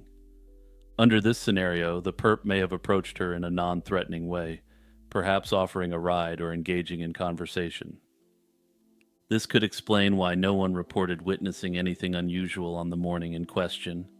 After all, people are seen getting in and out of vehicles all the time, and the only way that sort of event would stick out is if there was something truly bizarre or unusual about the interaction. Others speculate that she was slain by someone she had an affair with, or by the spouse of one of these individuals. In the former case, it's been speculated that the individual may have viewed Claudia as a liability and eliminated her. In the latter case, some have alternatively speculated that the slaying may have been a professional job, and that Claudia may have been brought to a site where she was finished off. Another possibility is that Claudia fell victim to an unknown attacker in a random crime. Investigators considered the scenario of a stranger abduction, but they found little evidence for it. Speculation about known serial offenders was explored due to some coincidental similarities, but no connection was ever established. Likewise, the idea that Claudia chose to disappear on her own has been firmly rejected by both police and her family. She left behind all her important belongings and had made plans for the near future. It's now been more than 15 years since Claudia vanished, and if she's alive, she'd be in her early 50s. That said, investigators firmly believe that she isn't alive, and that she was likely slain on the day she vanished. For now, the disappearance of Claudia Lawrence continues to remain one of Britain's most haunting unsolved mysteries. A 3-year-old girl stood crying on the stairs, locked out of her home, while unimaginable violence unfolded below. It was the afternoon of February 19, 1982, in a quiet Woonsocket, Rhode Island apartment house, when a neighbor opened the basement door to a nightmare. Blood was spattered across the laundry room walls. 22-year-old Doreen Picard lay slumped between a washer and dryer, bludgeoned beyond recognition, and strangled with her own sweater. Nearby, 27-year-old Susan Lefert was barely alive in a pool of blood. Susan miraculously survived after hours of surgery, but she emerged from her coma with total amnesia about the attack. With Susan unable to remember the attack and a toddler the only other witness, detectives had little to go on in 1982. The perpetrator had left behind a bloodied 28-inch pipe in the basement, but no fingerprints could be lifted from it. Investigators could not discern a clear motive. Susan was a housewife, and Doreen a young student, neither with any known enemies or dark secrets that might invite such violence. Detectives were struck by the ferocity of the crime, and early theories ranged widely. The attacker could have been a stranger responding to a classified ad, since Laferte had advertised puppies for sale. Doreen's distraught family began their own inquiries and pressed authorities not to give up. Doreen's father even received an anonymous phone call warning him to stop pursuing the case, a chilling sign that someone was nervous about the family's search for the truth. But despite their persistence, months turned into years with no arrest. The case slowly went cold, and the community remained on edge knowing a predator was still at large. The long-dormant case gained new momentum after a 1988 feature on unsolved mysteries, which brought in fresh tips. I feel like this show needs no introduction, but if you're not familiar with it, it showcased unsolved crimes and other mysteries. In 1990, a crucial lead finally emerged. A local man, 36-year-old Daniel Shaw, came forward and implicated his friend Beaver Tempest in the crime. Tempest, a 37-year-old truck driver, was a friend of the Laferte family and had visited the house that day to pick up a pit bull puppy they offered him. Tempest had been on police radar since 1982, but there was never enough evidence to charge him until these new witnesses emerged. There were even rumors that Tempest had been having an affair with Susan, a situation that could have led to a heated confrontation in the basement. In June 1991, Tempest was finally indicted for Doreen Picard's slaying, nearly a decade after the crime, and the case went to trial the following year. At trial, Rhode Island prosecutors laid out a dramatic narrative of jealousy and rage. They argued that Tempest got into a violent argument with Susan in the basement, and then fatally attacked Doreen when she unwittingly walked in on the scene. According to this theory, he strangled Doreen with her own sweater and bludgeoned both women with a metal pipe before fleeing. It was a compelling story, but it lacked any physical evidence, and nothing at the scene tied Tempest to the crime. Instead, the prosecution's case hinged on a handful of acquaintances who claimed that, in the years following the attack, Tempest had privately confessed to them. These witnesses had checkered histories involving significant criminal activities, calling their credibility into question. One witness even claimed Tempest bragged that he would get away with it because he had family members in law enforcement. Still, taken together, the testimony of these individuals painted Tempest as a man who had boasted about committing the crime. In April 1992, the jury found Beaver Tempest guilty in Doreen Picard's demise. He was sentenced to 85 years in prison, but Tempest continued to insist he was innocent, even as he was led away in handcuffs. For many locals, the conviction brought relief that someone was held accountable, but others were uneasy with how it was obtained. The Tempest family's deep ties to law enforcement fueled debate. Raymond's late father had been a highly placed Woonsocket police official, and his brother, Gordon Tempest, was a sergeant in the department who took part in the early investigation. Some thought the family's connections had helped Raymond evade suspicion, while others believed internal police rivalries had made him a target.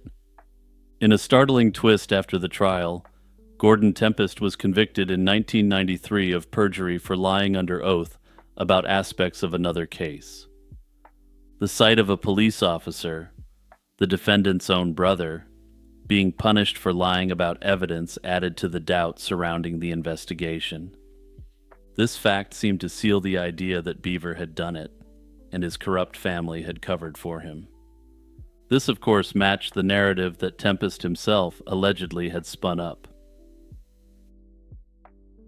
For the next 2 decades, Beaver Tempest pursued every legal avenue to prove he had been wrongfully convicted. Eventually, the New England Innocence Project took up Tempest's case.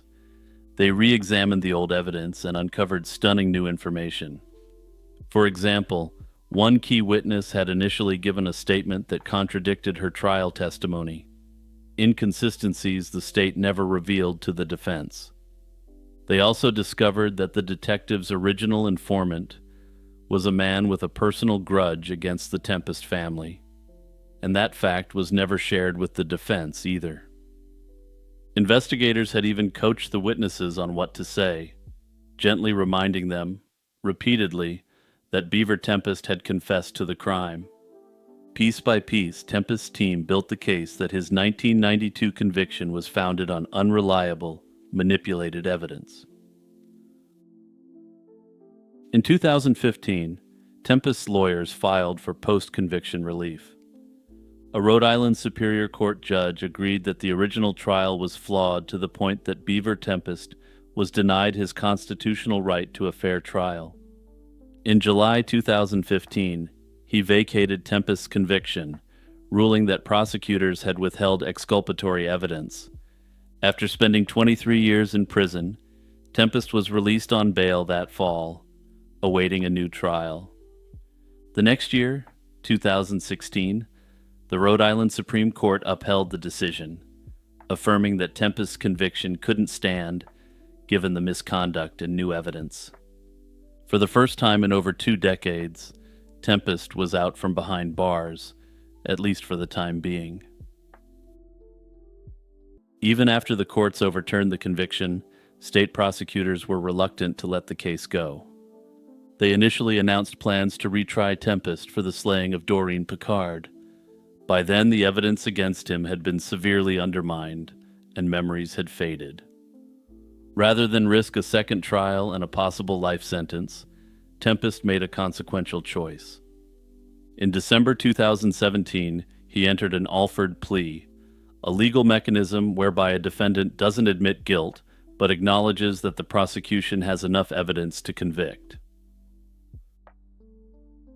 In exchange, he received a sentence of time served. This meant that, with the decades he had already spent behind bars, Tempest would serve no further prison time. He walked out of court a free man, still proclaiming his innocence, even if he had to legally say there was evidence to convict him. And just to put this in perspective, he faced 2 choices: to either take the offered plea and get released immediately, or to roll the dice with the rest of his life after decades in prison. If he is indeed innocent, despite the offered plea, then that must have been a hell of a difficult decision to make. Ultimately, it remains unclear what really happened to Doreen and Susan that day in February. The case is officially closed, and Beaver Tempest has officially been convicted of the crime. Unfortunately, this is a case where a botched investigation has prevented true justice from being served in any event. If Beaver did it, he's now out free when he should still be behind bars for the attacks. If he's innocent, Beaver now has this millstone around his neck for the rest of his life, and the guy who actually did it could still be walking free, knowing he got away with it completely. Cindy Weingar was a typical Vermont teenager in the late 1970s, until the night she vanished without a trace. In March 1979, the 16-year-old left her family's home on Forest Street to visit a friend and never returned. Just days later, her parents received a chilling anonymous phone call claiming that Cindy was dead and her body was at the bottom of the Winooski River. For over 4 decades, the fate of this Burlington high schooler has remained one of Vermont's most haunting, unsolved mysteries. Cindy Winigar grew up as the youngest of a big family. In fact, she was the youngest of 6 siblings, born 13 years after her nearest sister. By her junior year of high school, Cindy was a bright girl, but also a teenager testing boundaries. The family's strict rules couldn't stop her from befriending a rough crowd and occasionally blazing the broccoli. This phase worried her family, and in the weeks before she vanished, they even received eerie anonymous phone calls directed at Cindy. Despite these troubles, she was still a beloved kid at home, which made her abrupt disappearance all the more shocking. On the evening of March 21st, 1979, everything seemed normal at the family home on Forest Street. 16-year-old Cindy was last seen watching TV with her family before she said she was heading out to visit a friend nearby. She walked out wearing blue jeans, a green and white striped shirt, and low-top sneakers, and she never came back. When Cindy hadn't returned by the next morning, her mother knew something was wrong. The family contacted Burlington police, and the family started to frantically search the neighborhood and Cindy's usual hangouts. I'm going to shock you here. The authorities weren't very alarmed. Given Cindy's recent teenage rebellion, the police suspected she might have run away on her own and didn't immediately escalate the search. This response left the family feeling helpless and dismissed at the worst moment. Then came the phone call that turned their fear into a nightmare.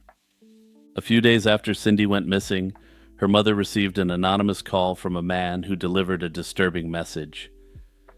Their daughter was tied up dead at the bottom of the Winooski River. The caller hung up without identifying himself. But there's a twist that made this even more disturbing than it usually would have been. The family changed their number recently in response to the threatening calls. Sources vary as to whether the new number was intentionally unlisted or whether it just hadn't hit the new phone books. But at any rate, the result is the same. That he somehow knew the family's new incognito number made the situation seem less like a cruel hoax and more like someone had obtained it from Cindy directly.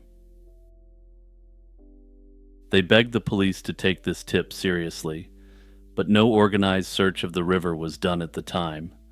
Investigators couldn't verify the gruesome claim and still leaned toward the theory that Cindy had left by choice.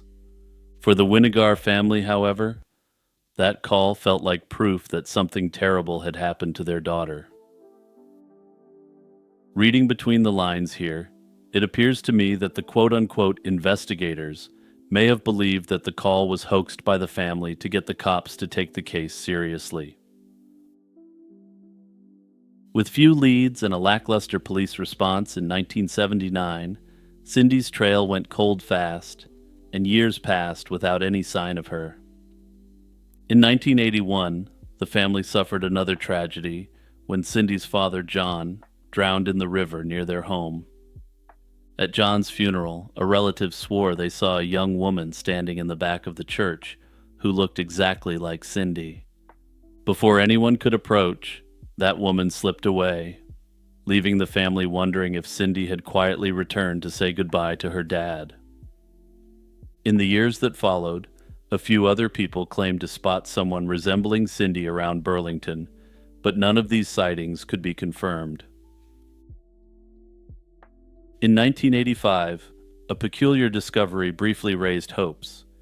One of Cindy's sister's friends, while fishing in the Winooski River, snagged a clump of long blonde hair on her line.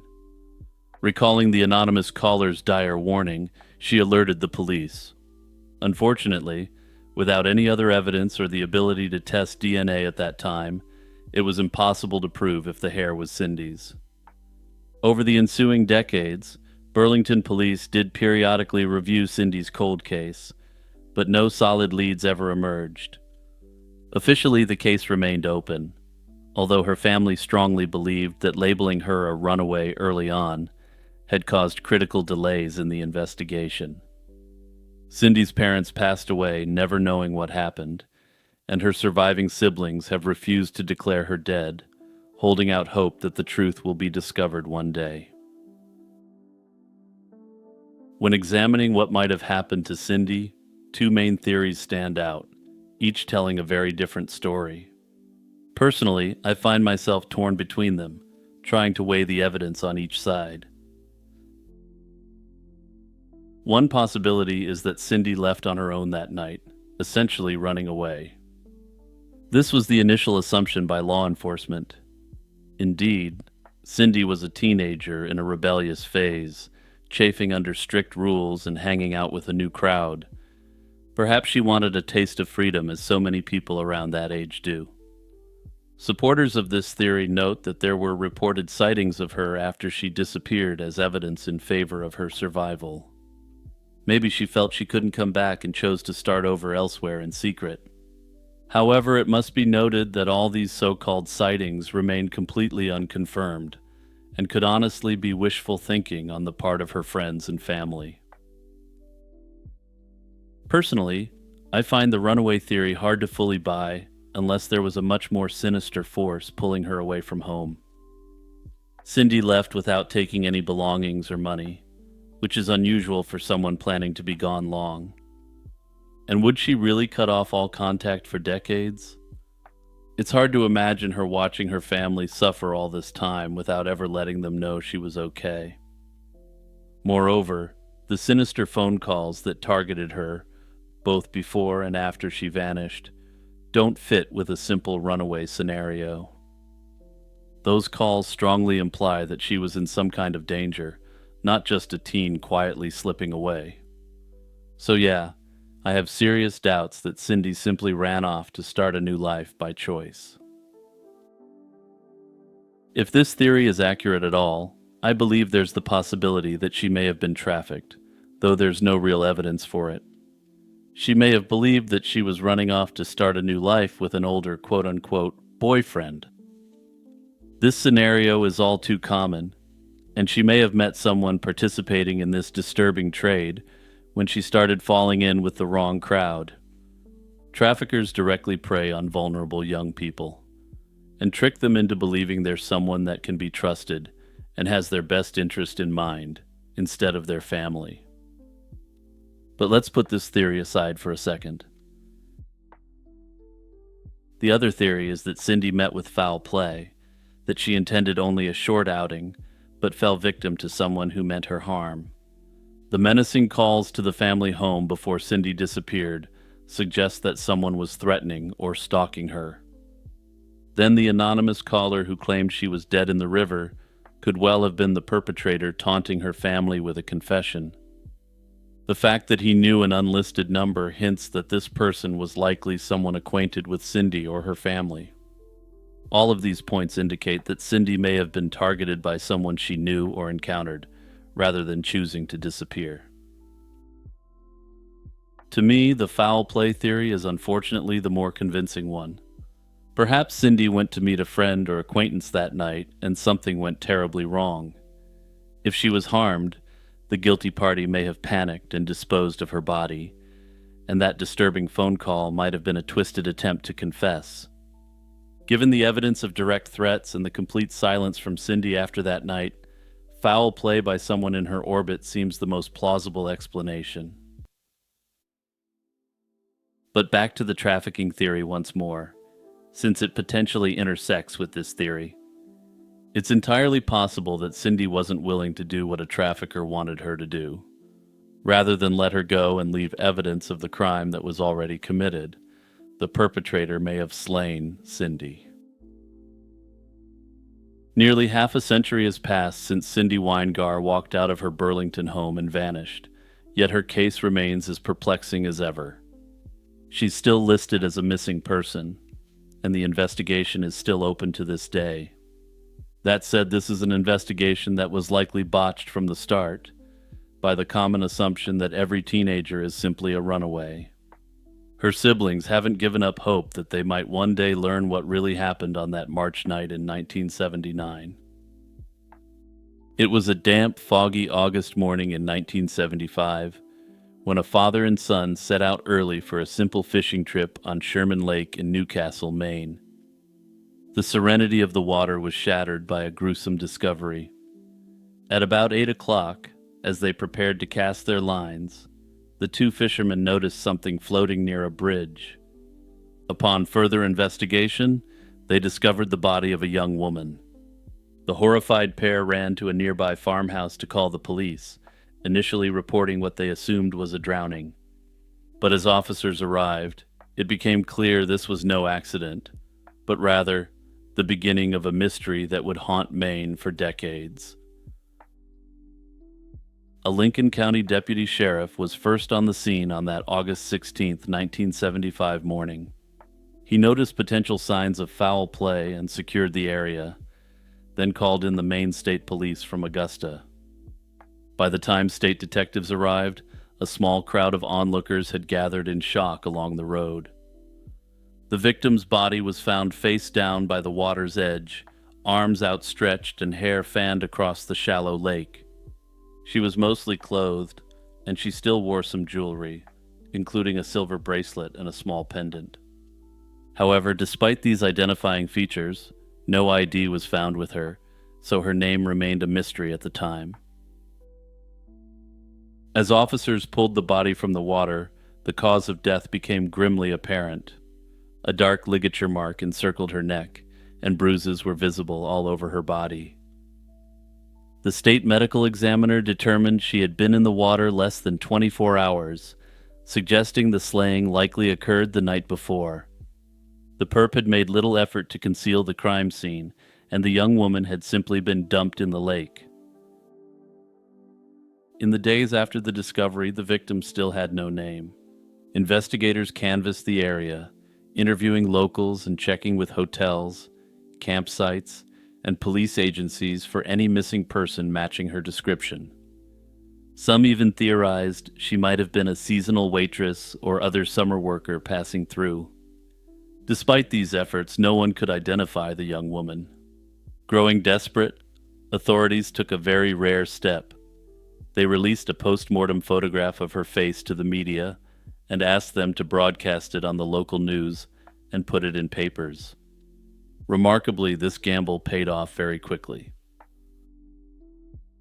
This photograph was published in a Boston newspaper and caught the attention of a family in Massachusetts who immediately recognized the woman. 10 days after the body was found, the young woman was finally identified as 19-year-old Florence Lowes of Brockton, Massachusetts. Investigators confirmed the identification through photographs, dental records, and jewelry she had been wearing. Florence's family hadn't even realized she was missing at the time. Her mother had spoken with her only about a week before the tragedy, so no missing person report had ever been filed. Florence was recently divorced from her marriage to Richard Paul Lowes and had moved back to Brockton, where she was living with a roommate. She had worked as a nurse's aide, but by that summer she was between jobs. Importantly, Florence had strong ties to Maine, and her father lived in the area near where her body was found. Investigators learned that on August 15, 1975, Florence left Brockton intending to travel north to visit him. With no car, she likely hitchhiked the roughly 150-mile journey. Sherman Lake lies just off U.S. Route 1, a major coastal highway, so the hitchhiking theory neatly explained how a Massachusetts traveler could end up there. Tragically, Florence never made it to her father's house. At some point on her journey, she crossed paths with the perpetrator. Once Florence's identity was known, law enforcement in both Maine and Massachusetts retraced her steps and searched for suspects. Maine State Police detectives teamed up with Brockton Police and Massachusetts State Police, following leads in both states. Investigators interviewed people in Brockton who had seen Florence before she left, hoping to learn if she mentioned any travel plans or companions. They looked at everyone in her life, including her estranged husband, for anyone with a possible motive. Initial news reports even indicated that detectives had a few promising leads in Massachusetts. Despite this early momentum, no perpetrator was ever identified. By September 1975, officials acknowledged that the investigation had stalled with no new developments. By 1977, 2 years after the crime, police admitted they were still no closer to an explanation than on the day Florence's body was found. Over the years, several theories have surfaced about what happened to Florence Lowes. The most widely held belief is that she fell prey to a dangerous stranger while hitchhiking. Accepting a ride from the wrong person carried obvious risks, and many suspect that Florence was picked up by someone who then turned violent. Her state of undress suggested a possible indecent assault, though the autopsy couldn't prove it one way or the other. Perhaps a passing motorist or truck driver offered her a ride, then assaulted her before dumping her body. If Florence was slain by a random predator, possibly even a serial offender, solving the case would be incredibly difficult. Further, there's no indication that there was any biological evidence of any kind from the offender left at the scene. Given that this was well before the era of the forensic usage of DNA, it's possible that such evidence simply wasn't even collected. While the very obvious and blatant forms of biological evidence did tend to be collected at this time, less obvious forms often didn't. For instance, if there were skin cells from the perpetrator under Florence's nails, this likely would have gone unnoticed at the time. Another theory is that the attacker wasn't an out-of-towner at all, but someone who knew the local area, or even knew Florence personally. Locals noted that a stranger unfamiliar with Newcastle might not easily find the desolate location where she was dumped, especially in the dark. This fuels suspicion that whoever left her body there knew the area well. Indeed, rumors in Newcastle have long speculated that a local person was responsible. Perhaps Florence accepted a ride from someone she thought she could trust, maybe even an acquaintance, who then betrayed her in the worst way. Investigators have never publicly identified a suspect, and no evidence has confirmed this local perpetrator theory. Still, the idea lingers, leaving many to wonder if the perp was closer to home than anyone realized. Decades later, Florence's slaying remains unsolved, with seemingly little to go on. The case remains open, and Maine's Cold Case Unit continues to review it periodically in hopes of a breakthrough. Unfortunately, we're now 50 years out from this horrific tragedy, and as time ticks by, it becomes less and less likely that the perpetrator will ever face justice. In late December 2022, 56-year-old Bruce Crowley, a counselor from Malden, Massachusetts, vanished without a trace during a trip to Provincetown. Bruce was last seen on December 30th, 2022, and despite extensive searches, no clues have emerged to explain what happened. Bruce was, by all accounts, someone who had hit a rough patch. He had become addicted to crack and spent 4 years caught up in this addiction. In the roughly 2 years prior to this disappearance, he rebuilt his life after apparently overcoming these struggles. He worked as an addiction counselor in Revere, Massachusetts, while also pursuing a master's degree in psychology and counseling. He also lived in and managed a sober living home in Malden where he resided.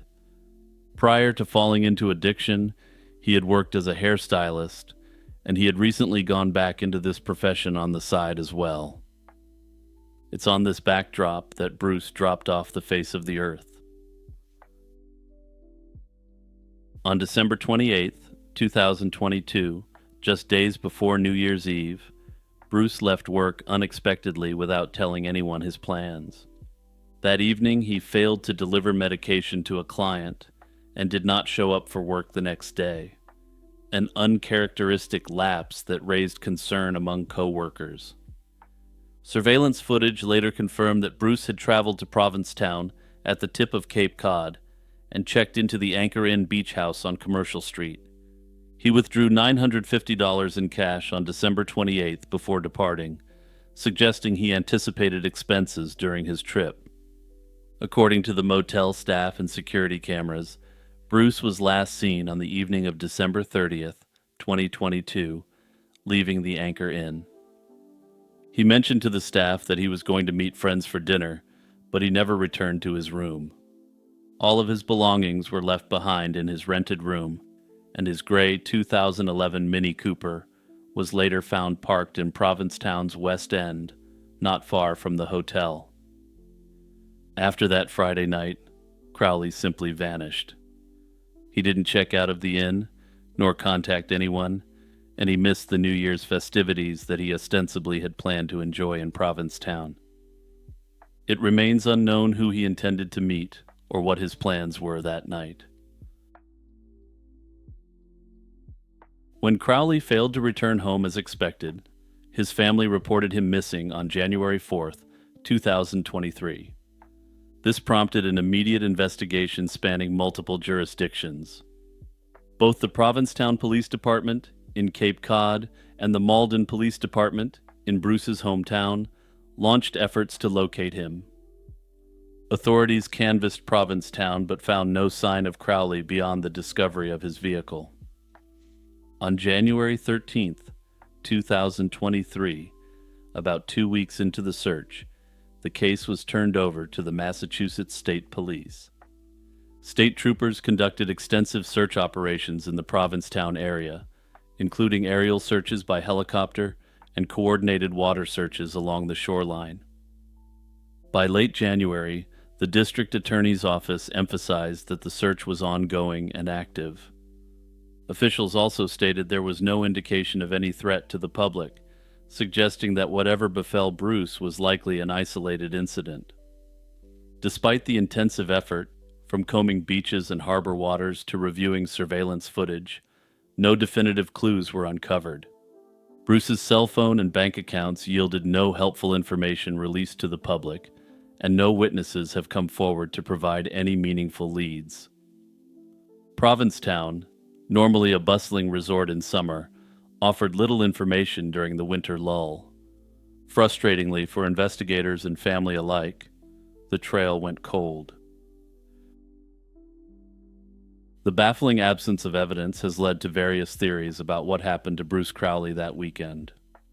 One theory centers on Crowley's past struggle with addiction. Both his sister and a co-worker have suggested that Crowley may have traveled to Provincetown secretly to relapse and use substances, far from the watchful eyes of his sober community. The fact that he withdrew a large sum of cash before the trip supports the idea that he intended to fund a private binge. If this is true, Crowley might have suffered from an accidental overdose. He may have been using substances with individuals who didn't have his best interests at heart. If Bruce did overdose, it's conceivable that others with him panicked and disposed of his body, or simply left him to his fate in an isolated area. Another possibility is that Crowley fell victim to foul play. Carrying a significant amount of cash and being alone in an unfamiliar town could have made him a target for robbery or violence. If he pulled out a fat wad of cash to pay for his next fix, a dealer, or perhaps more likely another junkie, may have robbed him. Finally, though his family finds it unlikely, there's the theory of a voluntary disappearance, suggesting that Bruce chose to walk away from his life. Perhaps the pressure of maintaining sobriety and his responsibilities became overwhelming, and he decided to start anew somewhere else. Notably, though, he left behind his car, which the authorities don't consider typical of a planned getaway. To this day, the fate of Bruce Crowley remains unknown, and his case is an agonizing mystery for his family and an open investigation for law enforcement. Judy Smith was a 50-year-old nurse from Newton, Massachusetts, and a mother of 2 adult children.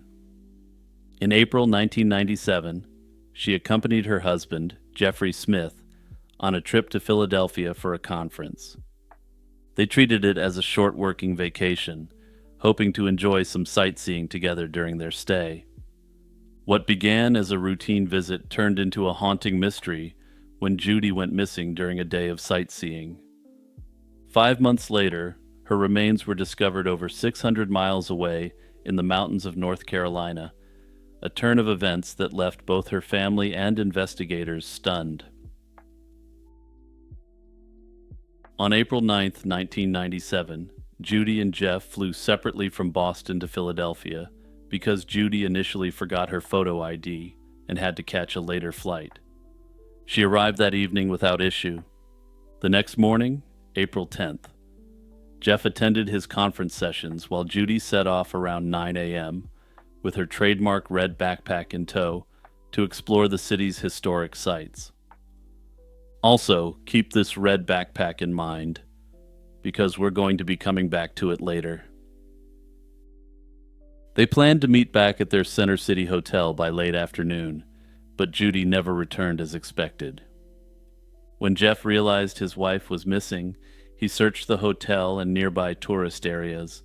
He even hired a taxi to follow a tourist bus route Judy might have taken, but found no sign of her.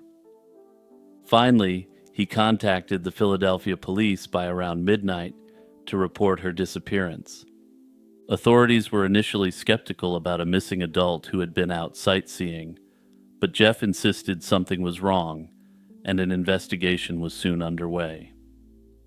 In the ensuing days, police and family members launched a thorough search of Philadelphia. Jeff circulated thousands of missing person flyers and hired private investigators to assist. A few people claimed to have seen a woman resembling Judy in Philadelphia or neighboring New Jersey after April 10th, but none of those sightings could be verified. Investigators considered the possibility that Judy had simply wandered off, or even that her disappearance might not have happened in Philadelphia at all. Jeff himself fell under some suspicion early on, a standard procedure in cases where a spouse goes missing, but there was no evidence implicating him. In fact, given Jeff's documented presence at the conference and his heart health issues that would have made body disposal extremely difficult, police later ruled him out as a suspect. But I'm getting ahead of myself. He wasn't ruled out as a suspect just yet, and at this time they hadn't even found her body. Everything changed on September 7th, 1997. On that day, a father and son hiking in Pisgah National Forest near Asheville, North Carolina, stumbled upon human remains in a remote wooded area. Bones and clothing were scattered around a shallow grave, suggesting someone had tried to bury the body in haste. Local forest critters had ended up digging up this body, and they had strewn all these items surrounding this makeshift grave. Investigators determined the victim was a female in her late 40s to early 50s, and they noted that one knee showed severe arthritis. This was a distinguishing trait that matched Judy Smith. Having seen Judy's missing person flyers in the Asheville area, authorities requested her dental records, and soon they confirmed the remains were indeed Judy's. It was apparent that Judy had met a violent end. Her clothing and bones bore slash marks, leading authorities to conclude this is what ended her. The location and condition of the body deepened the mystery. Judy's body was found roughly 600 miles from where she disappeared, in rugged terrain. But here's where things get really weird. She wasn't wearing the outfit she had worn in Philadelphia. Intriguingly, the clothes on her body were suitable for hiking in the North Carolina mountains. This indicated that Judy had spent some time in the Asheville area before she was slain. At the crime scene, investigators recovered Judy's diamond wedding ring and about $200 in cash, indicating that robbery was likely not a motive. However, two peculiar items were also found that didn't belong to Judy: a blue and black backpack and a pair of Bolet sunglasses, presumed to have been left by the perp. Conspicuously missing were Judy's own red backpack and the clothing she had worn on April 10th, which have never been recovered. All evidence suggested that Judy had somehow traveled to North Carolina of her own accord and crossed paths with someone who eventually ended her. The investigation now spanned multiple states, and detectives in North Carolina teamed up with Philadelphia police and the FBI to retrace Judy's last known movements. The central question was how and why Judy ended up in Asheville. There were no records of Judy taking any flight or train south, and if she traveled by bus or car, she left no paper trail. Despite Jeff's insistence that Judy wouldn't have left him voluntarily, evidence now pointed to her being alive in North Carolina shortly after her disappearance. Indeed, several eyewitnesses came forward to report seeing a woman matching Judy's description in the Asheville area in mid-April 1997. One Asheville shop clerk later recalled chatting with a Judy from Boston, who mentioned that her husband was at a convention in Pennsylvania. This woman said that she had decided to come down to North Carolina on a trip of her own. Another witness, a hotel desk clerk, remembered a guest resembling Judy who stayed alone around the same time. According to these witnesses, Judy spent a day or two in Asheville as a tourist, browsing shops and staying at a local hotel, and appeared healthy and in good spirits. These accounts suggest that she traveled south willingly and was in no distress when seen in Asheville. However, other reports indicate that a woman believed to be Judy appeared to be in mental distress and had engaged in inappropriate behavior around town. That said, most of these sightings were later attributed to a homeless woman who bore a striking resemblance to Judy. Given the bizarre and mysterious circumstances, this case has been a hotbed of speculation, both in terms of what happened to Judy and who ended her.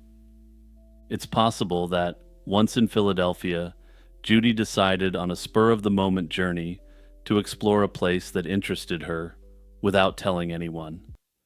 If so, that spontaneous decision tragically put her in harm's way. Investigators believe that Judy was likely slain at or near the spot where her remains were found, likely by a person she encountered during her travels in North Carolina. The presence of the unknown backpack and sunglasses at the scene strongly implies that a second individual had stalked her in the woods. This unknown person has never been identified, but detectives theorize that he might not have been a local resident, and that he could have been passing through the area on the prowl. One theory floated in Judy Smith's case is dissociative fugue, a rare psychological condition in which a person loses awareness of their identity and may unexpectedly travel far from home. In this state, individuals often adopt new identities and generally appear coherent to others and show no signs of distress. Some investigators and observers speculated that Judy may have experienced a fugue episode triggered by stress or emotional strain, possibly related to marital issues. Notably, one of her friends suggested she may have taken the unexpected journey to clear her mind and get away from her husband for a bit. There are a number of factors which support this finding, at least on a circumstantial basis. She made an uncharacteristic decision to travel alone to North Carolina. Further, her calm demeanor when seen in Asheville and the lack of evidence suggesting immediate foul play in Philadelphia are consistent with this possibility. However, dissociative fugue is extremely rare, and without direct psychiatric evidence, this theory remains speculative.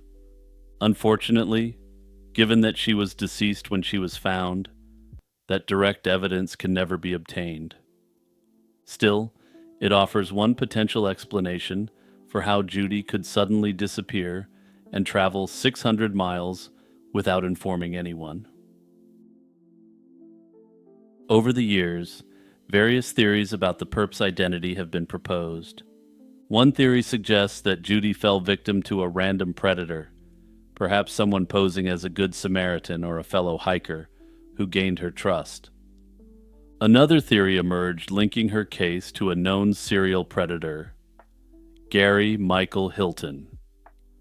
Hilton was convicted in the late 2000s of slaying hikers in forests in Georgia, North Carolina, and Florida. Notably, one of his crime scenes was in the same national forest where Judy was found. This led some to suspect that Hilton might have crossed paths with Judy in 1997. Authorities did examine Hilton's possible involvement. One of his later victims was found not far from where Judy was discovered, but they found no evidence linking him to her case. Notably, Hilton's confirmed spree ran from October 2007 to January 2008, 10 years after Judy Smith's case. However, he's suspected in a number of other crimes spanning about a decade prior to these confirmed acts. In 1997, a quiet estate in rural Rhode Island became the scene of a chilling discovery. Two new homeowners, investigating a foul odor and an overflowing septic system, opened the underground tank expecting a plumbing issue. Instead, a skull bobbed up in the murky water, and these remains were soon identified as those of Cam Lyman, a multimillionaire dog breeder who had vanished a decade earlier. Cam Lyman was born in 1932 into a prominent Boston family, though his path in life was anything but usual. The Lymans were old money aristocrats who had been established since the 18th century. Cam shared his father's passion for purebred dogs, especially Clumber Spaniels, and became a highly respected breeder and exhibitor in the dog show circuit.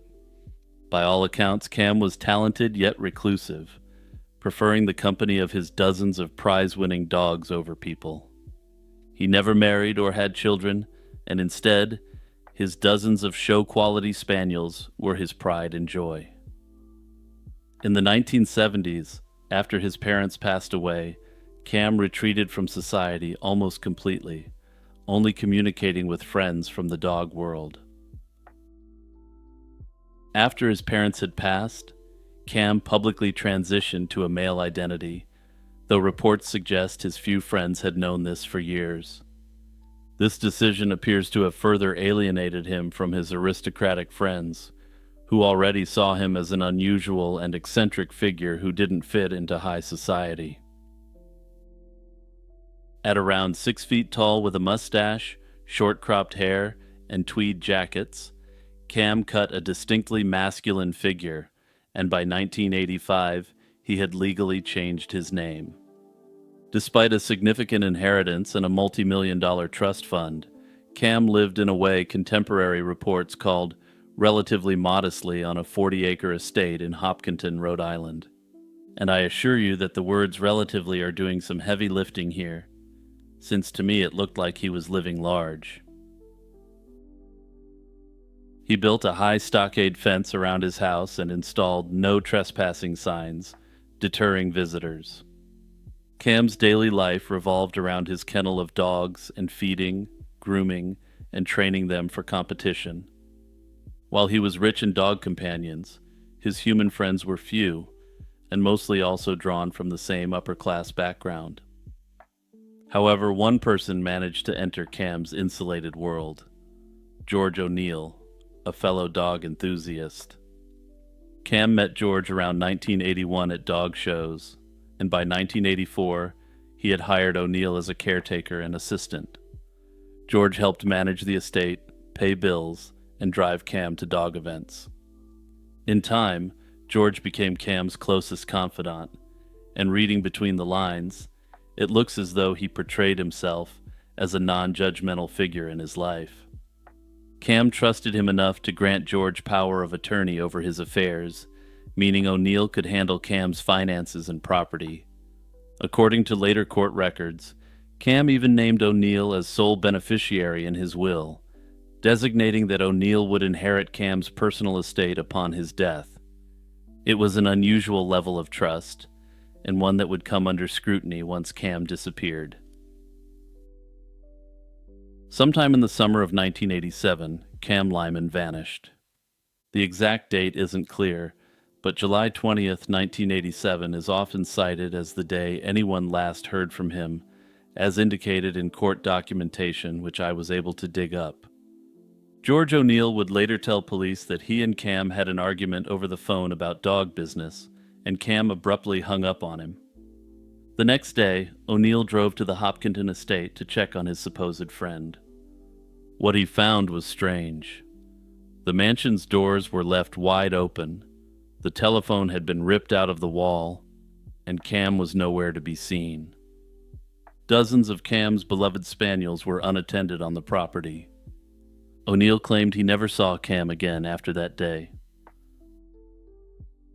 Perhaps even stranger, O'Neill didn't report Cam missing, and he later asserted that Cam had a habit of taking off occasionally. This appears to be true, and Cam was indeed an eccentric multimillionaire with no responsibilities beyond his dogs. That said, he took his responsibilities to his dogs extremely seriously, and these animals had been left in a precarious state on the property. O'Neill said he assumed Cam left town voluntarily for a surgery to cement his male identity. However, he offered no evidence for this theory. Nonetheless, O'Neill treated the situation as if Cam was simply away on an extended trip. He continued caring for the dogs and maintaining the estate. He even started showing Cam's prize dogs under his own name at competitions, as if the animals now belonged to him. For over a year, none of Cam's relatives realized he was missing, showing just how secluded Cam's life had become. The first red flag came that winter when Cam failed to send his usual Christmas cards in December 1987. Cam had a tradition of mailing cards each year, and he wasn't known to forget. Still, for reasons which remain unclear, months passed before the family took action. In 1988, Cam's sisters and brother grew increasingly concerned by the silence and by some odd financial signs. Checks from Cam's trust fund, which were normally signed over to him, were being cashed with a strange Rhode Island bank account number instead of Cam's signature. This indicated someone else was depositing Cam's money.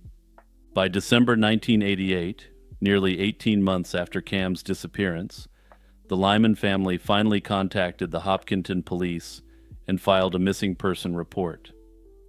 They also alerted the law firm managing the Lyman family trust that something was very wrong. When authorities approached George O'Neill in late 1988, he repeated his belief that Cam had likely gone abroad for personal reasons. At the time, local police didn't treat the disappearance as foul play and wrote it off as just an eccentric rich person doing eccentric rich people things. The Lyman siblings hired a private detective named Charles John Allen to dig into Cam's disappearance. Allen quickly grew suspicious of George O'Neill's role, and he discovered that O'Neill had been depositing Cam's investment dividend checks into a Rhode Island bank account. O'Neill, it turned out, had nearly complete control over Cam's money, and he found out about the power of attorney and the will situation. In essence, if Cam had passed, O'Neill stood to inherit a substantial fortune valued at around $2 million. By the early 1990s, the case remained unsolved and increasingly cold. Cam's two sisters, Mary and Edith, pushed to have him officially declared dead in absentia so that his affairs could be settled. In 1994, 7 years after Cam's disappearance, they petitioned the Rhode Island courts for a death declaration. This move drew media attention, partly because of the aspects of the story involving a wealthy individual who sought to transition, which wasn't a commonly known practice at the time. In June 1995, before the skull was found, Cam Lyman was legally declared dead. Despite the legal declaration, Cam's actual fate was still a mystery. No body had been found, and no one had been charged with any crime in relation to the case. George O'Neill continued to maintain his innocence and insisted that he believed Cam was alive somewhere. Everything changed in the fall of 1997, when a twist of fate finally answered the question of where Cam Lyman had gone. That year, Hopkinton got a new police chief, John Skunkio, who decided to take a fresh look at the cold case. Skunkio, a former state police detective, was apparently amazed that a wealthy person's disappearance had never been thoroughly investigated. And yeah, I'm just going to stop here for a second to let that sink in before we move on. He quietly reopened the case and even brought a cadaver-sniffing dog to search Cam's old estate. By this time, Cam's property had been sold to new owners, dog breeder Greg Seiner and a partner, who had purchased the 40-acre spread and moved in with no idea of its dark history. As Skunkio's team was sniffing around the grounds, the new owners themselves stumbled onto the crucial evidence. In late September 1997, Seiner noticed a repugnant smell and sewage backing up, signs of a septic tank problem. On September 24, 1997, Seiner and a friend opened the underground septic area, assuming they'd find a clog. They did indeed find the most horrific clog imaginable, partly caused by a skull floating amid the sludge. Investigators recovered a nearly complete human skeleton from the septic tank, which was located just yards from Cam's old house. Right away, there was little doubt who the remains belonged to. No other person was known to be missing in Hopkinton in that time frame, and Cam had literally been right under everyone's feet the whole time. Over the next year, forensic experts confirmed via dental records that the bones were indeed Cam Lyman. The medical examiner determined that Cam's death was from foul play, likely occurring around the time he disappeared in 1987. In other words, Cam had been slain and his body hidden in his own septic system. Truly a disturbing final resting place for someone who just wanted to be left alone with their dogs. While finding the body brought some closure, it also ignited a further investigation. From the moment Cam was confirmed slain, George O'Neill became the prime suspect in the eyes of many, including Cam's family and the police. The motive seemed clear. As with Cam out of the picture, O'Neill had stood to gain financially and did, in fact, assume control of Cam's assets for years. Several suspicious actions by O'Neill both before and after the disappearance bolster this allegation. George never alerted authorities or family that Cam was missing. He waited until the family contacted police over a year later, and even then he was nonchalant, as if Cam's absence were no big deal. Forensic accountants discovered significant irregularities, and it appeared that a large portion of Cam's net worth ended up vanishing under George's questionable stewardship. O'Neill had legal power of attorney and was named to inherit Cam's estate in the will. This allegedly gave him a strong motive to ensure Cam never returned. Despite all this circumstantial evidence and suspicion, authorities never charged O'Neill, or anyone else, with Cam's slaying. No direct evidence or forensic links to George could ever be established, and interestingly, he wasn't the only credible suspect. There were a couple of other persons of interest floated in Cam's case. One was Bob Regasta, Cam's attorney and co-trustee of the Lyman Trust alongside O'Neill. Regasta had also been given power of attorney by Cam as well, and was named executor of Cam's will.